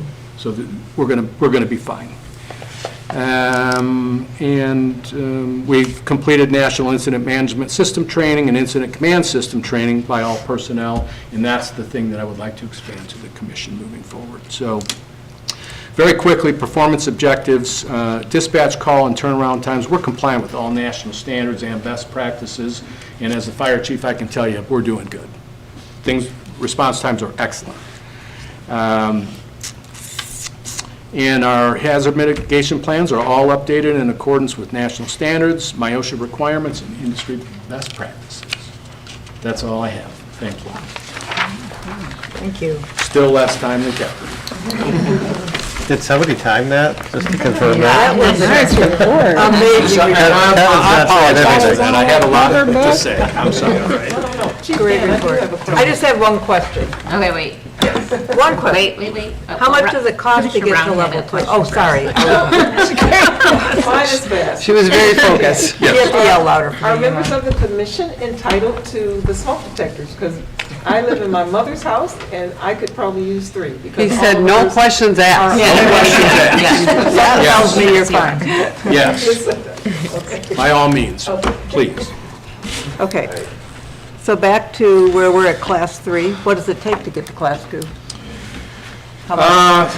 Paperwork, generally Paperwork, okay. speaking, and so there are 3 factors that are kind of components of the overall classification. Fire department, and that there are many variables and little snippets that go into that. The water system, or the fire department's ability to deliver water to the problem, right? And then dispatch and alarm mechanisms and things like that, which is ComTech. ComTech's already pretty top tier. So I think with some collaboration and, Mr. Bertrand, it would be things like fire department inspection of hydrants and making sure that all the caps are storts and annual flow testing and flushing of hydrants and. There was quite a few areas too that have like old 4-inch main where fire flows, where it was low flow, it wouldn't get enough flow for them. So it'd be replacing some water main, and there would be some of that included in it. Yeah, there'll be some work, but certainly, achievable. And by doing all those things, I think it's better that we identify a problem. Even if we can't fix it immediately, we know that. You know what's there. Right, it doesn't surprise us in the middle of the night, so. Right. And it can be wrapped into when we're working on a street that has one of those mains. Which we have been doing anytime we redo anything. Yeah. We've been putting 8-inch instead of 4-inch, which improves the flows. Wow. Working on it already. Yeah. But, largely it's about like having policy, having a policy and a procedure and kind of following through on it. And then when we demonstrate those things to our auditor, the next thing you know, we're getting credit for all that stuff and boom, we're a 2. Then that's where the economic development strategy comes in, because don't build in that community. Don't put that business in that community. They're a 4. Come over here where we're a 2 and you're going to have an appreciable reduction in your insurance rates. Enough that you are going to cross that dotted line because this helps your bottom line. Impressive, yeah. Other effects? And I'm an overachiever, so, So she's going to help you get to it too. Right, Laura's gonna figure it out. Thank you. All right. Thank you. Anybody? All right, we'll move on to objective 3. Oh, yeah, Mr. Shipman. Gotta go back. He was hoping you were going to forget. Well, I was only allowed 3 words, so I was trying to figure out how I was gonna do that, but, All right, All right. 6 words. okay. We Oh, haven't done okay. recreation, there's no way you're I gonna get know, this it's done. fine. And Brian still has one more. so. everyone has something in there. Yeah, so we, Appreciate it. as you know, we just got a new substation sergeant, so he used to work here years ago, worked with him for quite a few years, so he's come in like a ball of fire. I mean, he's got so many ideas that I don't know if he can get them all done, you know what I mean? Which is great. Yes. And so he just started a few weeks ago, so we're going to meet once a week. As soon as I get back from vacation, we're going to meet every Wednesday, 11 o'clock, and just have a check-in. So we won't just be doing quarterly, we'll be doing weekly. What's his name again? That's Name. Sergeant Lockaby, Lockaby. Robert Lockaby. I know this is a point for objective 3, but maybe you could scratch it a little bit here, about having them present to the commission. Yeah, Regular. so you remember, it's been about a year, we had, maybe not quite a year, we had Commander Ambro came in and did a presentation. So again, I talked about this with Sergeant Lockaby, and he said, well, I want to do more than that. So he said it would at least be biannually and possibly even quarterly, so. That's great. Yeah. And then also, just different opportunities for, safety trainings for churches. A lot of people still, I know the sheriff's office puts out, don't leave your keys in your car, but people do it anyway. Yeah. Just, we have neighborhood groups that meet that could benefit potentially from having. One of the things is, that they want to get back to is more community involvement, which is something that they were very good at. Now, they've had cuts in funding for a lot of their programs, but that's definitely on his list to do, is to get more involved in the community. He mentioned connecting at the community center and stuff too, to me when I met him. So I think we'll see a lot more of that, which is good. I think you're going to see a real big difference in the coming weeks.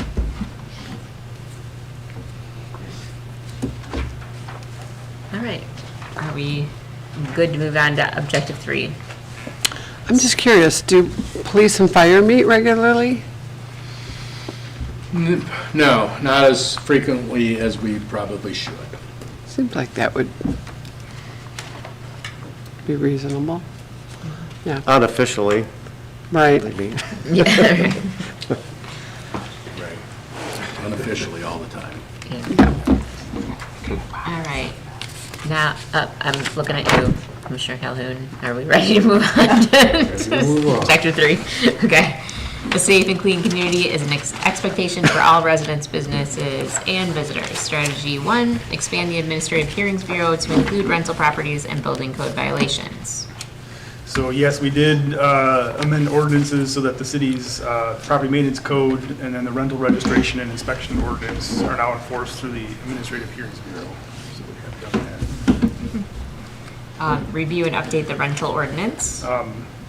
This has started. I have started this with the city attorney, so we plan to have this accomplished by this year. It's in the works. Have the Macomb County Sheriff Department provide an in-person report to the commission annually. We just discussed that one. We did. Focus code enforcement strategy to reduce the number of vacant structures. Yeah, we have been tracking the number of vacant structures. This is something that I think I asked for to be included in the strategic plan, just because it could be a good metric. So we are focusing on those when my staff is out doing their daily kind of rounds. They know they have that list with them, so that is something that we are actively doing. Have we reduced any? I think it's stayed, this was the first full year, 2025, that we've tracked. I think in that, the commission's been getting quarterly reports of that list. So, I mean, it's getting down to a metric, but right now, when I ran the numbers at the end of 2025, there are 144 vacant structures on the list, residential and commercial. I think it's down slightly from when we first started doing it at the end of 2024, but obviously at the end of this year, it'll be a good measuring stick.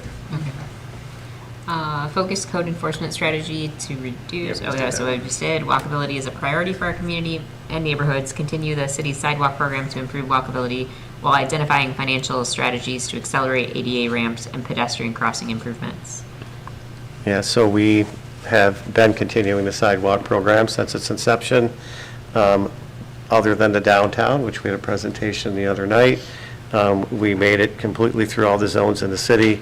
In fact, last spring, we went to Zone 1 for the second round. This spring, we'll be going to Zones 2 and 3 as part of Round 2. And then the plan is to complete the downtown in 2027. So those sidewalk improvements do include any ADA ramp, either additions or reconstructs if they need it. And then we have gotten several TAP grants for ADA improvements as well. And then, of course, the DRP has completely made it walkable and eliminated, all of the curbs in that area.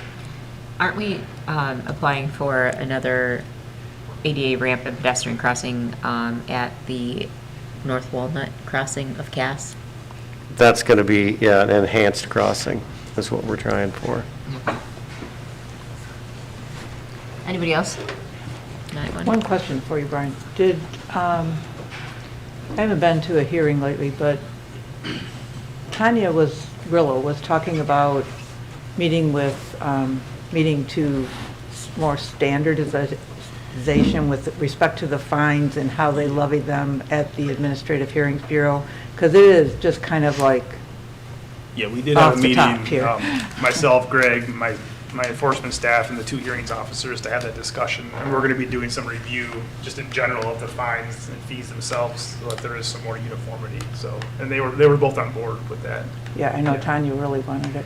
And now we're losing Tanya. Well, no, she's I was just not. going to ask you, is she going to stay now that She she's is going to be a not. judge? She is not. I But don't think she can. I don't think she Yeah, can, but probably- I do probably. have another attorney that Tanya knows that's interested in being appointed. So she's been observing some, and Okay. so I'll be meeting with her shortly. So. This question might pertain to what Laura was just asking. I don't know much about this whole process, but it seems to be a perception in the city that, especially vacant properties, that they're not cited for violations, or they don't pay, or we're not doing as much as we could. Do we feel like that's an area we need to improve in, or is it just that we need to correct the perception? Well, I think sometimes the perception is when things aren't getting done. I mean, we can't force somebody to do it, so we fine them, right? Through Right. the Administrative Hearings Bureau. And oftentimes that still doesn't work. Right. So, So are we We also- collecting a lot of money? I don't know if there's we a also way have to like, we have a vacant, registration requirement, so residential Mm-hmm. properties pay an annual fee of $500, which was increased from $120 a couple of years ago, hoping that would incentivize people to do something with the property, so. And then we have the commercial vacant building. Yeah, we have the commercial. Yeah, there's a vacant fine. one. That's, the fees for that are even higher. Right. Those escalate. And I guess I'm just wondering if the strategies or the metrics might give more information to the public so they know what's being done, or maybe we need to celebrate what's being done, or, Definitely provide numbers and.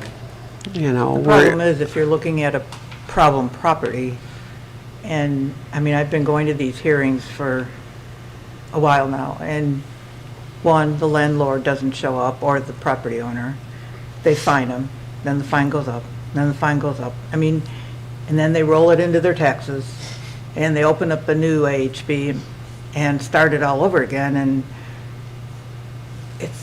we know of one downtown that is, right. we're in a, what are we just gonna do this for 10 years? I don't know. What do we do, though?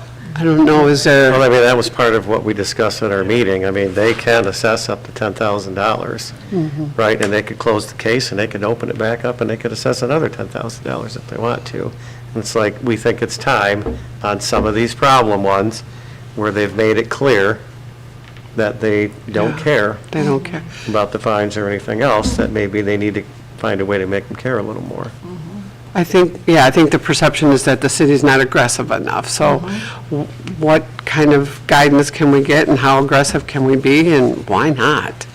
Like, we're not worried about hurting anybody's Vacant feelings. for Yeah. over 30 years, right? I mean, Our hammer is the fine, I think. If that doesn't motivate people, then I'm not sure what else we I can mean, do. we can go in and we can order cleanups, and we Yeah. can order to cut grass, but you can't Yeah. go in and, Put a business I put a didn't new know if roof our on attorney somebody's could give house us or- any more guidance, but it just seems like we should be doing more. Or maybe we're doing everything we can, I don't know. Would it be possible for one of the fines to be kind of similar, how when you get a certain number of emergency response calls to a location, Yeah. you have that, I don't know, it's not a nuisance fee, It is a whatever it is nuisance, for, yeah. is it a nuisance? yeah. Yeah. Similar to Okay. that, where if you have a property that gets a certain number or a certain longevity of fines through the AHB or citations through the AHB, you could apply that additional charge or what, I don't know. A The nuisance lawyers would need to property, figure that out, right? but something similar to that, if we can say, hey, if excessive service responses on the emergency services side justify this additional fee, then I don't see why we couldn't also do it on the code enforcement side. Well, we could. Yeah, we could, and that's certainly something we'll be looking at, definitely. Through AHB. Yeah. But we do got to watch because it is governed by state statute, right? There's rules under the state statute of how it can function and exist. So, It is it is interesting. I mean, some of them are very boring, but it is interesting to hear this month after month because, you know, you've got one landlord who has a bunch of properties around here is in Italy. And he isn't paying attention, you know, it's, and if you pick up the code enforcement report, the open enforcement report, you know, right on the first page, you'll see the same properties, month after month after month after month. And we see that often where there'll be a property with a blight issue, and we'll do a ticket, it's corrected, and 2 months later, it pops back up again, and we have to go back out there. So I think sometimes that's where the perception comes in, that nothing's happening, but it's just the nature of that property. Yeah, we have to find a way to be more aggressive. What are the other cities doing? Why isn't it happening there? Oh, it does. I think it happens here too. Well, Yeah. year after year. Yeah. And we do have number 6, explore and implement opportunities for bikeability in the city. I think that one's mine. Yeah, Main Street will be bikeable, right? I mean, I can answer for it if you want. No. I've got it here somewhere. Where did I go with it? I don't know. Objective 36. Oh, there it is. So the city will be extending the bike path from the Clinton River Spillway Trail at Shadyside Park into the downtown via Main Street. Mount Clemens is also part of a grant-funded study to explore connecting bike trails between Mount Clemens, Clinton, Chesterfield, and Harrison Townships, and ultimately connecting to the Great Lakes Way Trail. I hope I can still ride a bike when we get that done. I'm not sure any of us are going to be riding a bike when Let's not hold it but it's got to start somewhere, right? Right. All right, we're moving to metrics. I mean, Before we do, there was a question that I Oh, wanted to okay. ask, and I kind of slept on it. okay. For number 3, under strategies, what specifically is that report that we want them to do annually, the county sheriff's department? Just a general report, or are we specifically talking about the subjects here, blight or?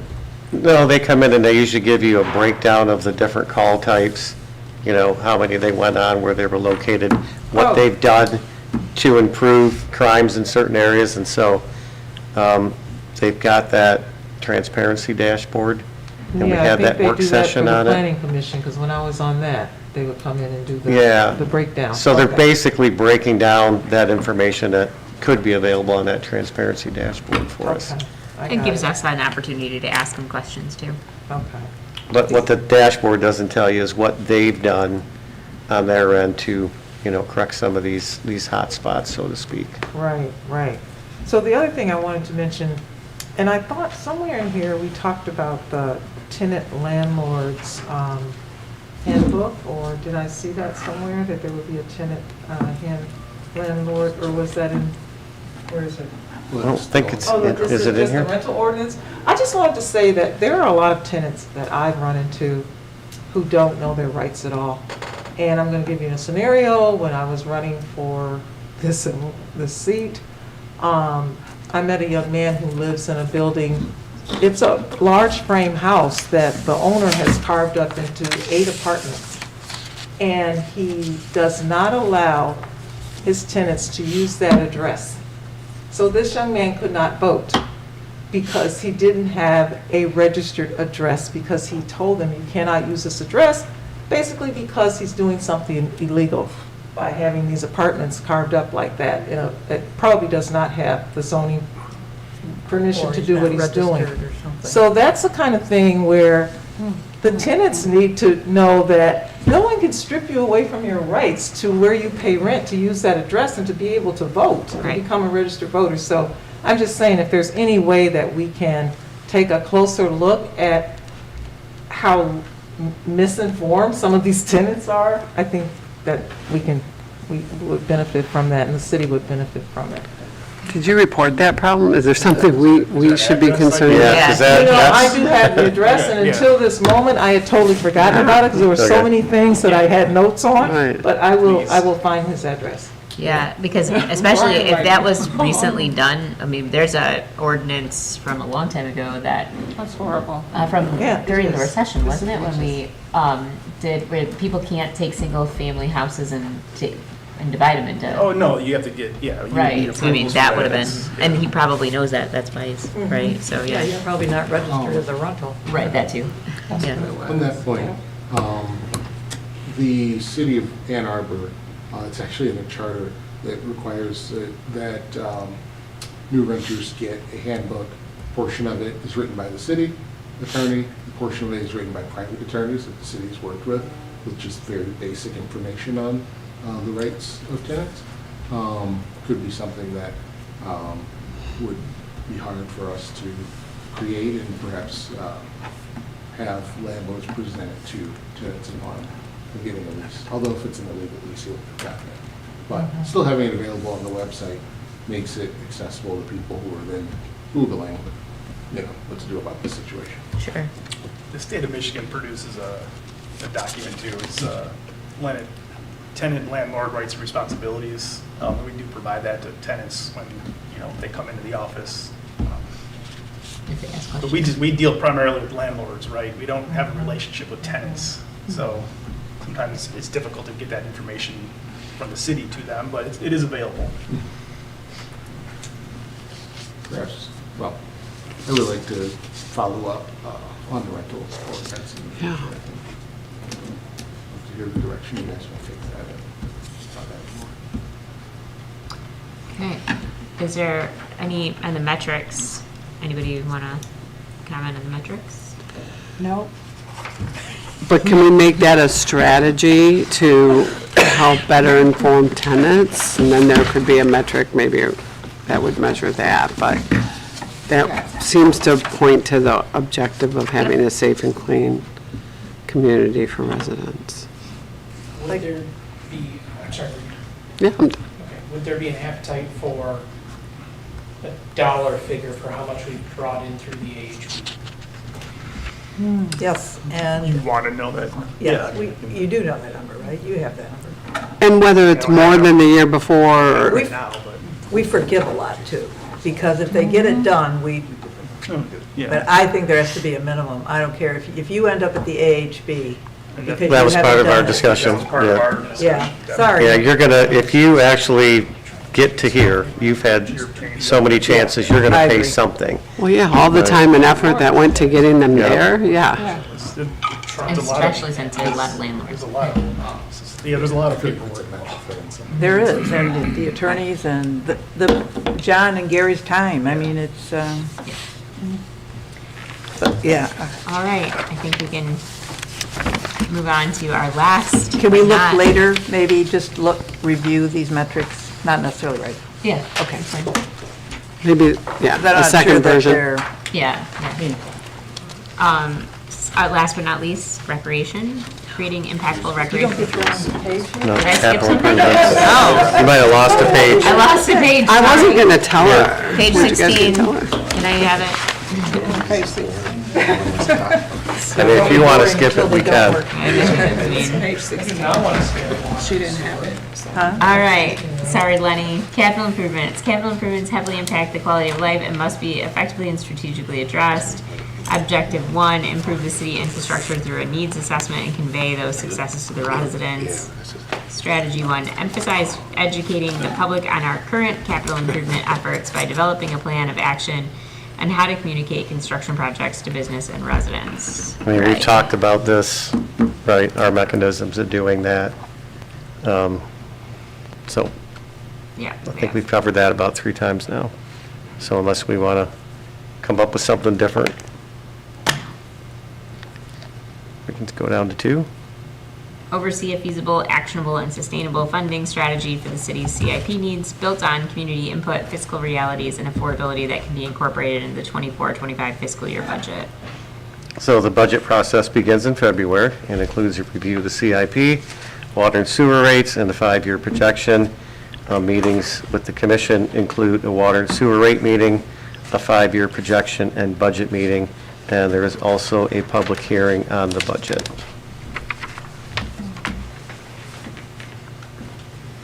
Okay, okay. Develop a plan to I'm address. sorry I'm not as long as Kevin No, and Dan I'm- went. I I'm mean, good with it. I can stretch this out if you I'm want. just waiting for, I was waiting for comment. Okay, develop a plan to address street conditions. So the city utilizes the PASER reports to help determine which streets are in critical need of replacement. And we have a plan to replace streets every other budget year currently. This is a year, right? No, We did. Last year, grant we just last did. year. But we had a grant. the grant, and then we did about $1 million in local streets Oh, that's right. repairs. Didn't we discuss, there were two different paths for looking at, there was phasing, right? But then there was another one that accounted for more. We were looking at moving to that structure. Not that I know of. I mean, yeah, that's the industry standard, and Are you sure it's We're- not that? Because we're, somebody else is doing our pacer this time, so it might be that. They were also, yeah, well, yeah, I mean, so it's done, the update's done, and we're just in a review process on our end to make sure we, Are you guys Agree talking with about that. when they also, like, look at, is there water and sewer underneath and all that, and then? well, that's being just able our to- in-house. Yeah, so what we do is we take the PASER report, and then of course, we look at how much money we have, and we say what roads are the worst. And a lot of time, what we've been doing lately, because we haven't had the money in water and sewer, we've been doing the streets that don't need water and sewer improvements, that still have a poor rating, right? But what I said before is we're getting to the point where we're running out of streets that don't have water and sewer, unless we want to go to a street that still has a poor rating, but maybe not as bad as the one that, so we're getting to the point where we got to start doing some of those, so. Okay, develop a plan to address downtown parking. Got that. All right. Yeah, so the city commissioned a parking study to address downtown parking. The recommendations of the study are being implemented. You know, we put in the kiosks and we're replacing single vehicle meters, so that was part of that plan. And then our repair and replacement schedule is based on that plan as well.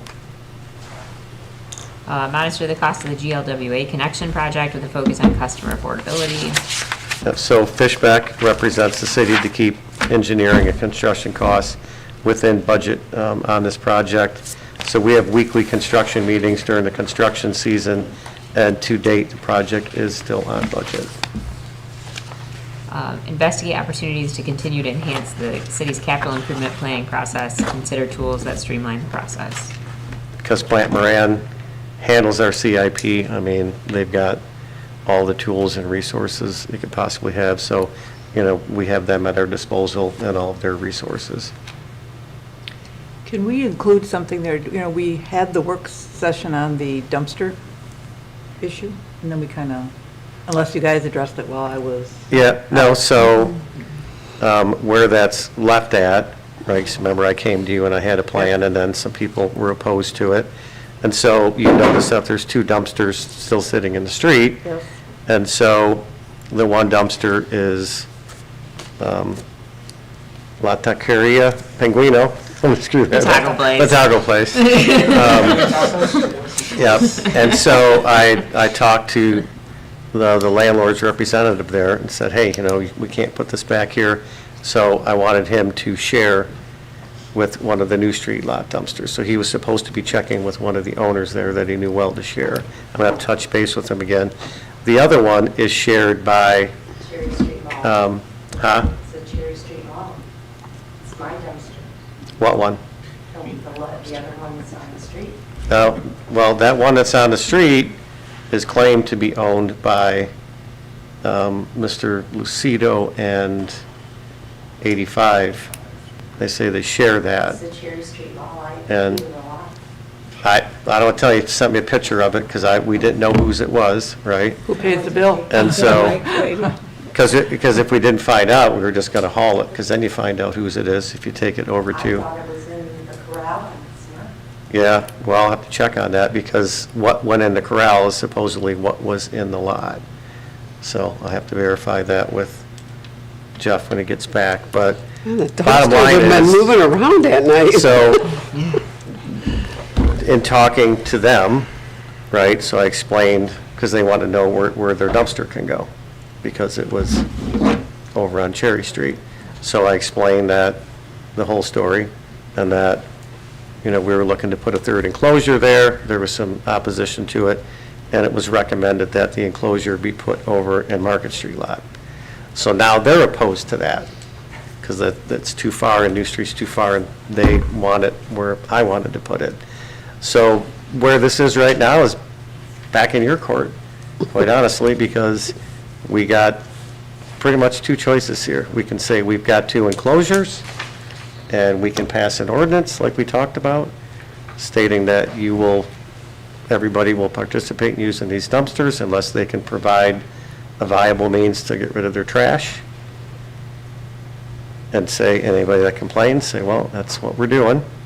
Or we could put a third one in the Market Street lot, but it's a long ways from everybody. Or that original plan I brought to you is still available to put that third enclosure there. We had a presentation at the DDA, and I don't want to speak for the DDA, but my impression that I got back from that is they thought we needed a third one, and that Market Street was too far away. So that's where we're at with it. I don't know if we want to discuss that now, so. No, my thought was I want to discuss it. I wanted to Because that would discuss be a it big at a work discussion. session when we But get there's a another minute. prong to that too, okay? So that's got to be solved soon, Yeah. right? Yeah. So, I mean, we Okay, got two but dumpsters sitting We're there. 3 hours and 20 minutes in, so Yeah. I need to finish the strategic plan. Well, again, I had it solved. I know, and but then- maybe then we go it got back to it. We tabled, gave the right? guy So- the chance, but he did do a great report, we have to say that. We got to give him some credit. Well, But- there's but- nothing in there that we didn't already propose except moving the dumpster enclosure to a new location. So we'll Everything else we're already going to Probably do. buy the property, put a nice enclosure there and put the dumpsters there, but there's Listen, also that's your the other decision. dumpsters, like Roscop, and, there were some suggestions in there. and We that- are not tackling the dumpster issue right now.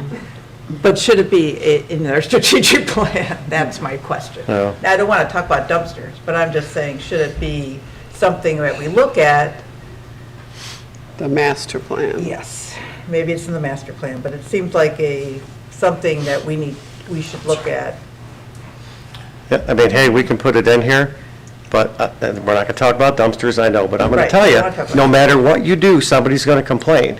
So if that's going to be the barometer, right, then we're never going to put them in anyway. No, I think we just So- I think, for myself, like I would have to really see, understand, think it through again, and you go with your best decision. You don't expect everybody's going to agree. Yeah, We're not looking for a solution that everybody's going to be happy with, but. yeah, I mean, if I had one, I'd give it to you, trust me, but, I personally don't think it belongs in the strategic I plan. don't either. It's a sticky issue, but I don't think it's a strategic plan issue. Then I think it belongs somewhere, though. Sure.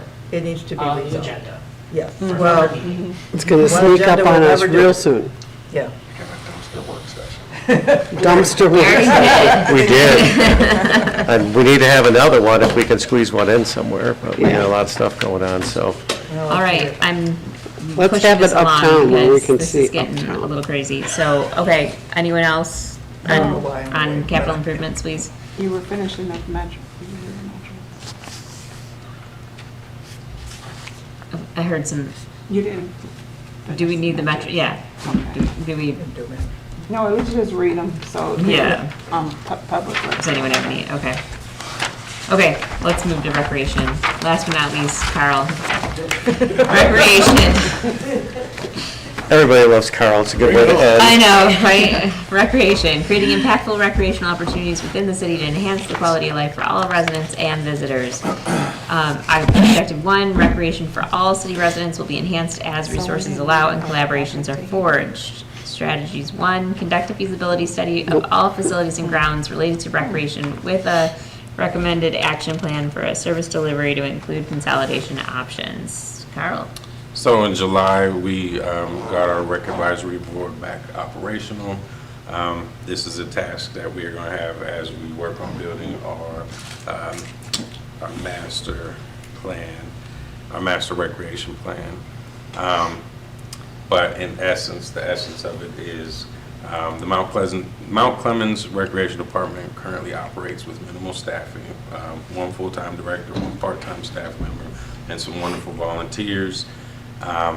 This lean operation model necessitates a strategic efficiency in facility utilization and programming delivery. We currently manage, I'm not going to read everything, but we have a basic outline of what we have and how we service it. Moving forward, we have several different options that we can do with our buildings. We basically have a hub and a wheel type system going on. Carnes Community Center has become the main hub of what recreation is because a lot of programming happens there. Wilson has minimal programming and quite a few rentals that I've pushed over there, and I try to keep them over there.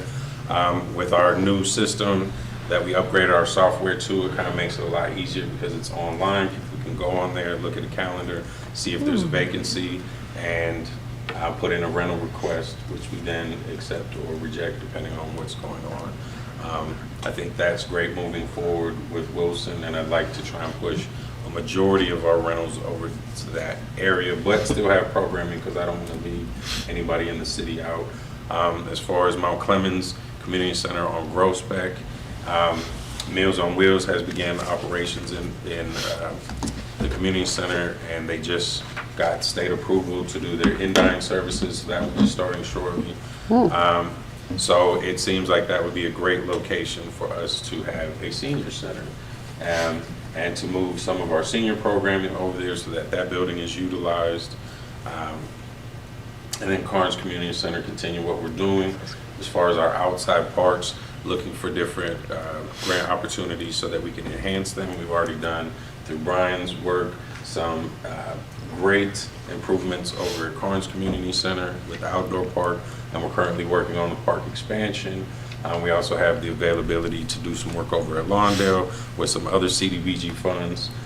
So it would be to enhance our parks, to make sure that all residents have access to recreation that's within walking distance of where they live, which isn't super hard for us because we're like 4 square miles.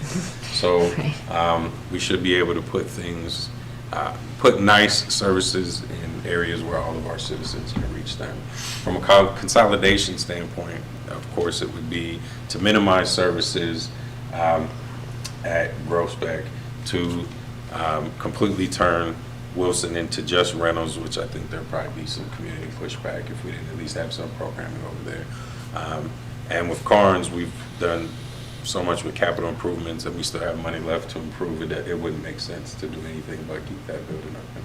That's the basic gist of what I have that I'm going to present to the Rec Advisory Board as part of what we add into our strategic plan. Good. Is there any questions? Can we go through 2 and then we'll Sure.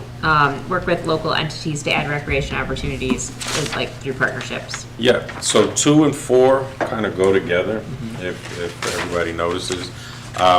So to give you some numbers on what we have for partnerships, we currently have 26 groups that we are working with. 8 of them are continued groups that we have worked with in the past, and 18 of them are brand new. And those go from everything to providing services, to helping with services, to funds acquisition with Advancing Macomb. And some of those are Anton Art Center with our art classes, MedStar with our free CPR classes, the library. The schools help us do marketing. Everything I've sent to them, they've put out to the students, and it's kind of helped increase our numbers. We do cardio drumming with the new disc golf groups that have come into town. We now have, it's called a Putters League that's been happening at Carnes so that they can do stuff during the winter months. We've partnered with the Worship Center to do food giveaways every other Saturday. Even within our own departments, DPW and Dial-A-Ride came over and had a conversation during our senior luncheon to make sure all our seniors understood what services are offered in our city. We got a really great response with the people who came to that, so we're going to try and do that on a more regular basis, just to try and spread information. So Chief, that would be a great one to invite you to also to come and talk about fire safety and bring some alarms with.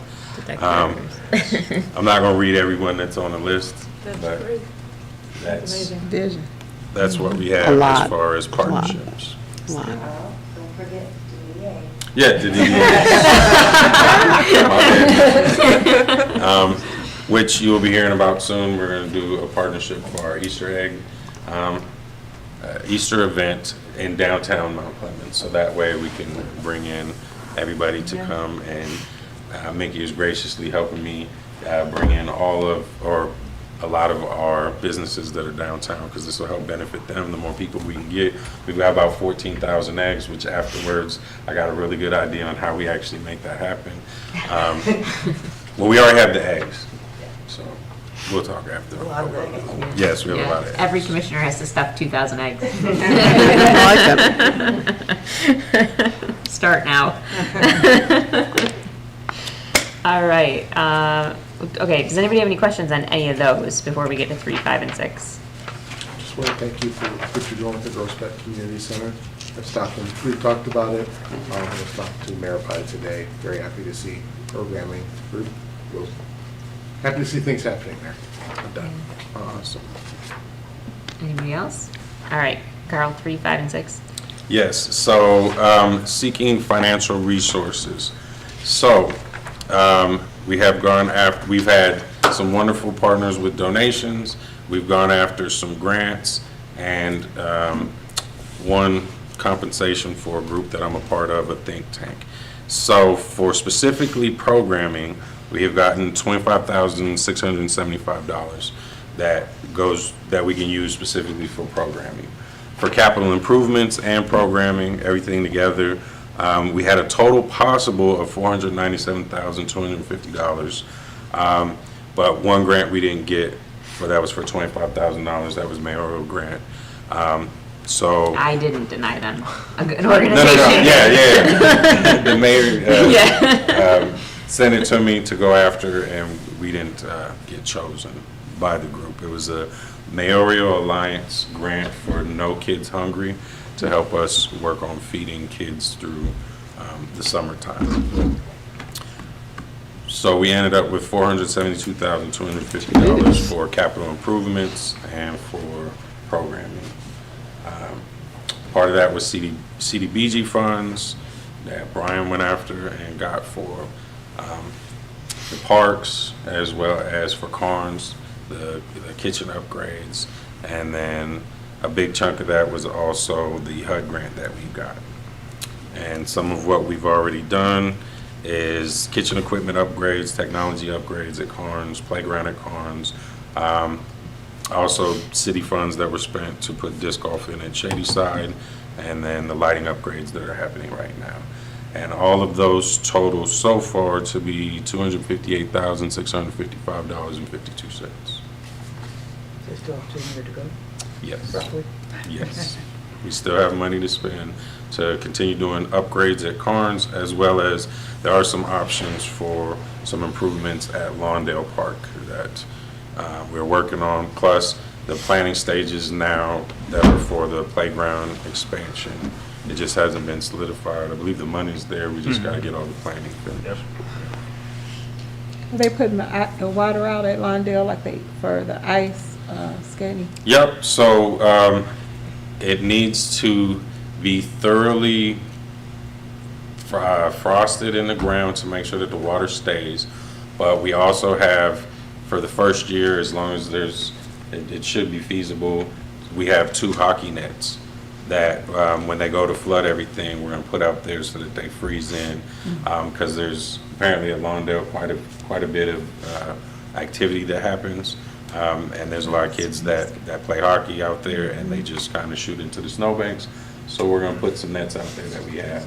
I think there was an offer by a resident to also get us hockey nets for Wilson, so I can help you connect with that person. Yes, please. It seems like the timing should be right to freeze the Yeah, Yeah, it seems I feel like we're it's about as golden. frosty as we're gonna get.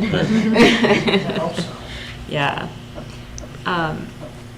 With the kitchen redo at Carnes, is that something that we need to add to your strategies? Is like bringing in or allowing people to utilize that space for like renting out the kitchen for? Yes, so that's something that City Manager Shipman already put me in contact with Macomb County to do an alliance with them to help businesses that are currently operating out of their homes, to allow them to upscale by renting the facility at a low cost, as long as they agree to also partner on programming. So you can come in and you can use the facility for a low cost, but then you also at least teach a class for us, whether that's for our youth or our seniors. That way, one, we're making it economical, but we're also getting a benefit out of them coming in and using the kitchen. Great. Very good. Okay. Yes, I remember someone was implementing that years ago with the Carnes. It's good to see it happening. Yeah, that's awesome. And then are we, number 5, develop a plan to enhance and promote the kayak launch at MacArthur. Okay. So, MacArthur Park Kayak Launch represents a very significant untapped asset in the Mount Clemens Parks portfolio. And a strategic plan for marketing would be to create it as a destination marketing area, and coordinate with other groups, which we have already. I serve as the representative for Mount Clemens on the Water Trail Vendor Collaboration, which is through the Clinton River Watershed Council. So they're going to be putting stuff out and showing us as an area that should be utilized to take part in the beautiful Clinton River. And on top of that, we should be hosting kayak and paddling events to try and get the word out that we have this, and hopefully draw attention to the area, and also tout our downtown area, that while they're here, after you get done paddling and you're nice and hungry, you should stop in downtown Mount Clemens and grab some food. At least at Octopus Beer Garden. You can stumble there. All right. Okay. Anybody else got questions for Carl? Did the kayak launch, was it active this last year? So we ran into a couple hiccups to get everything off the ground this year. We had to get them registered, which took a little bit of time. The vendor. Yes. The kayak people. The lockers. The locker people. Yes, but now that we have understood the requirements that we need to make sure that we are under, we are already in contact to make sure, one, we're trying to get the opportunity to choose when they reopen, because currently they set the time, but we would like to set the time based on when we feel it should be acceptable for our residents and the rest of the members of the public to use. And we will get them registered sooner this time, because we know everything that's needed and where to go get it from. At no fault of our own, it was completely on the company that we were using. Yeah. And it was a bit of a back and forth to get it actually done, because it was required to use their mechanics, and then eventually And we they did were in it. Ohio. Yes. It was a whole thing. But it did open, it did. Yes. Eventually, it yes. did, Now they're right. trying to say that they wouldn't open until the water temperature is like 68 degrees, For so what? July? I mean, the Clinton River never They're gets to 68 making rules up degrees. as we go. We Yeah. may be, We'll get them there, they may be talking to the attorney here soon. We're like right there. yeah. I don't suppose there's a lot of kayak locker people out there that. I don't know, it seems like it's a thing. We had quite a bit of interest, so we did Yeah. have quite a bit of people that were calling and asking when they were going to be open, because we had to post signage saying that they weren't available, which also had my office number on it. So we got plenty of inquiries to where once we have them open, I believe we'll get some nice utilage out of them, and then be able to enhance that by promoting it and marketing it further. I mean, if this company's not working out or not cooperating, is there another company that you can, I don't know how many are out there? Well, the issue is we invested in it, right, to put the cap, Yes. like, to do, so we wanna, we might push the litigation piece first and then, Sad part is they offer all sorts of locker opportunities for a lot of stuff. Other This- things. It looked like it was going to be great. I'm like, not with them.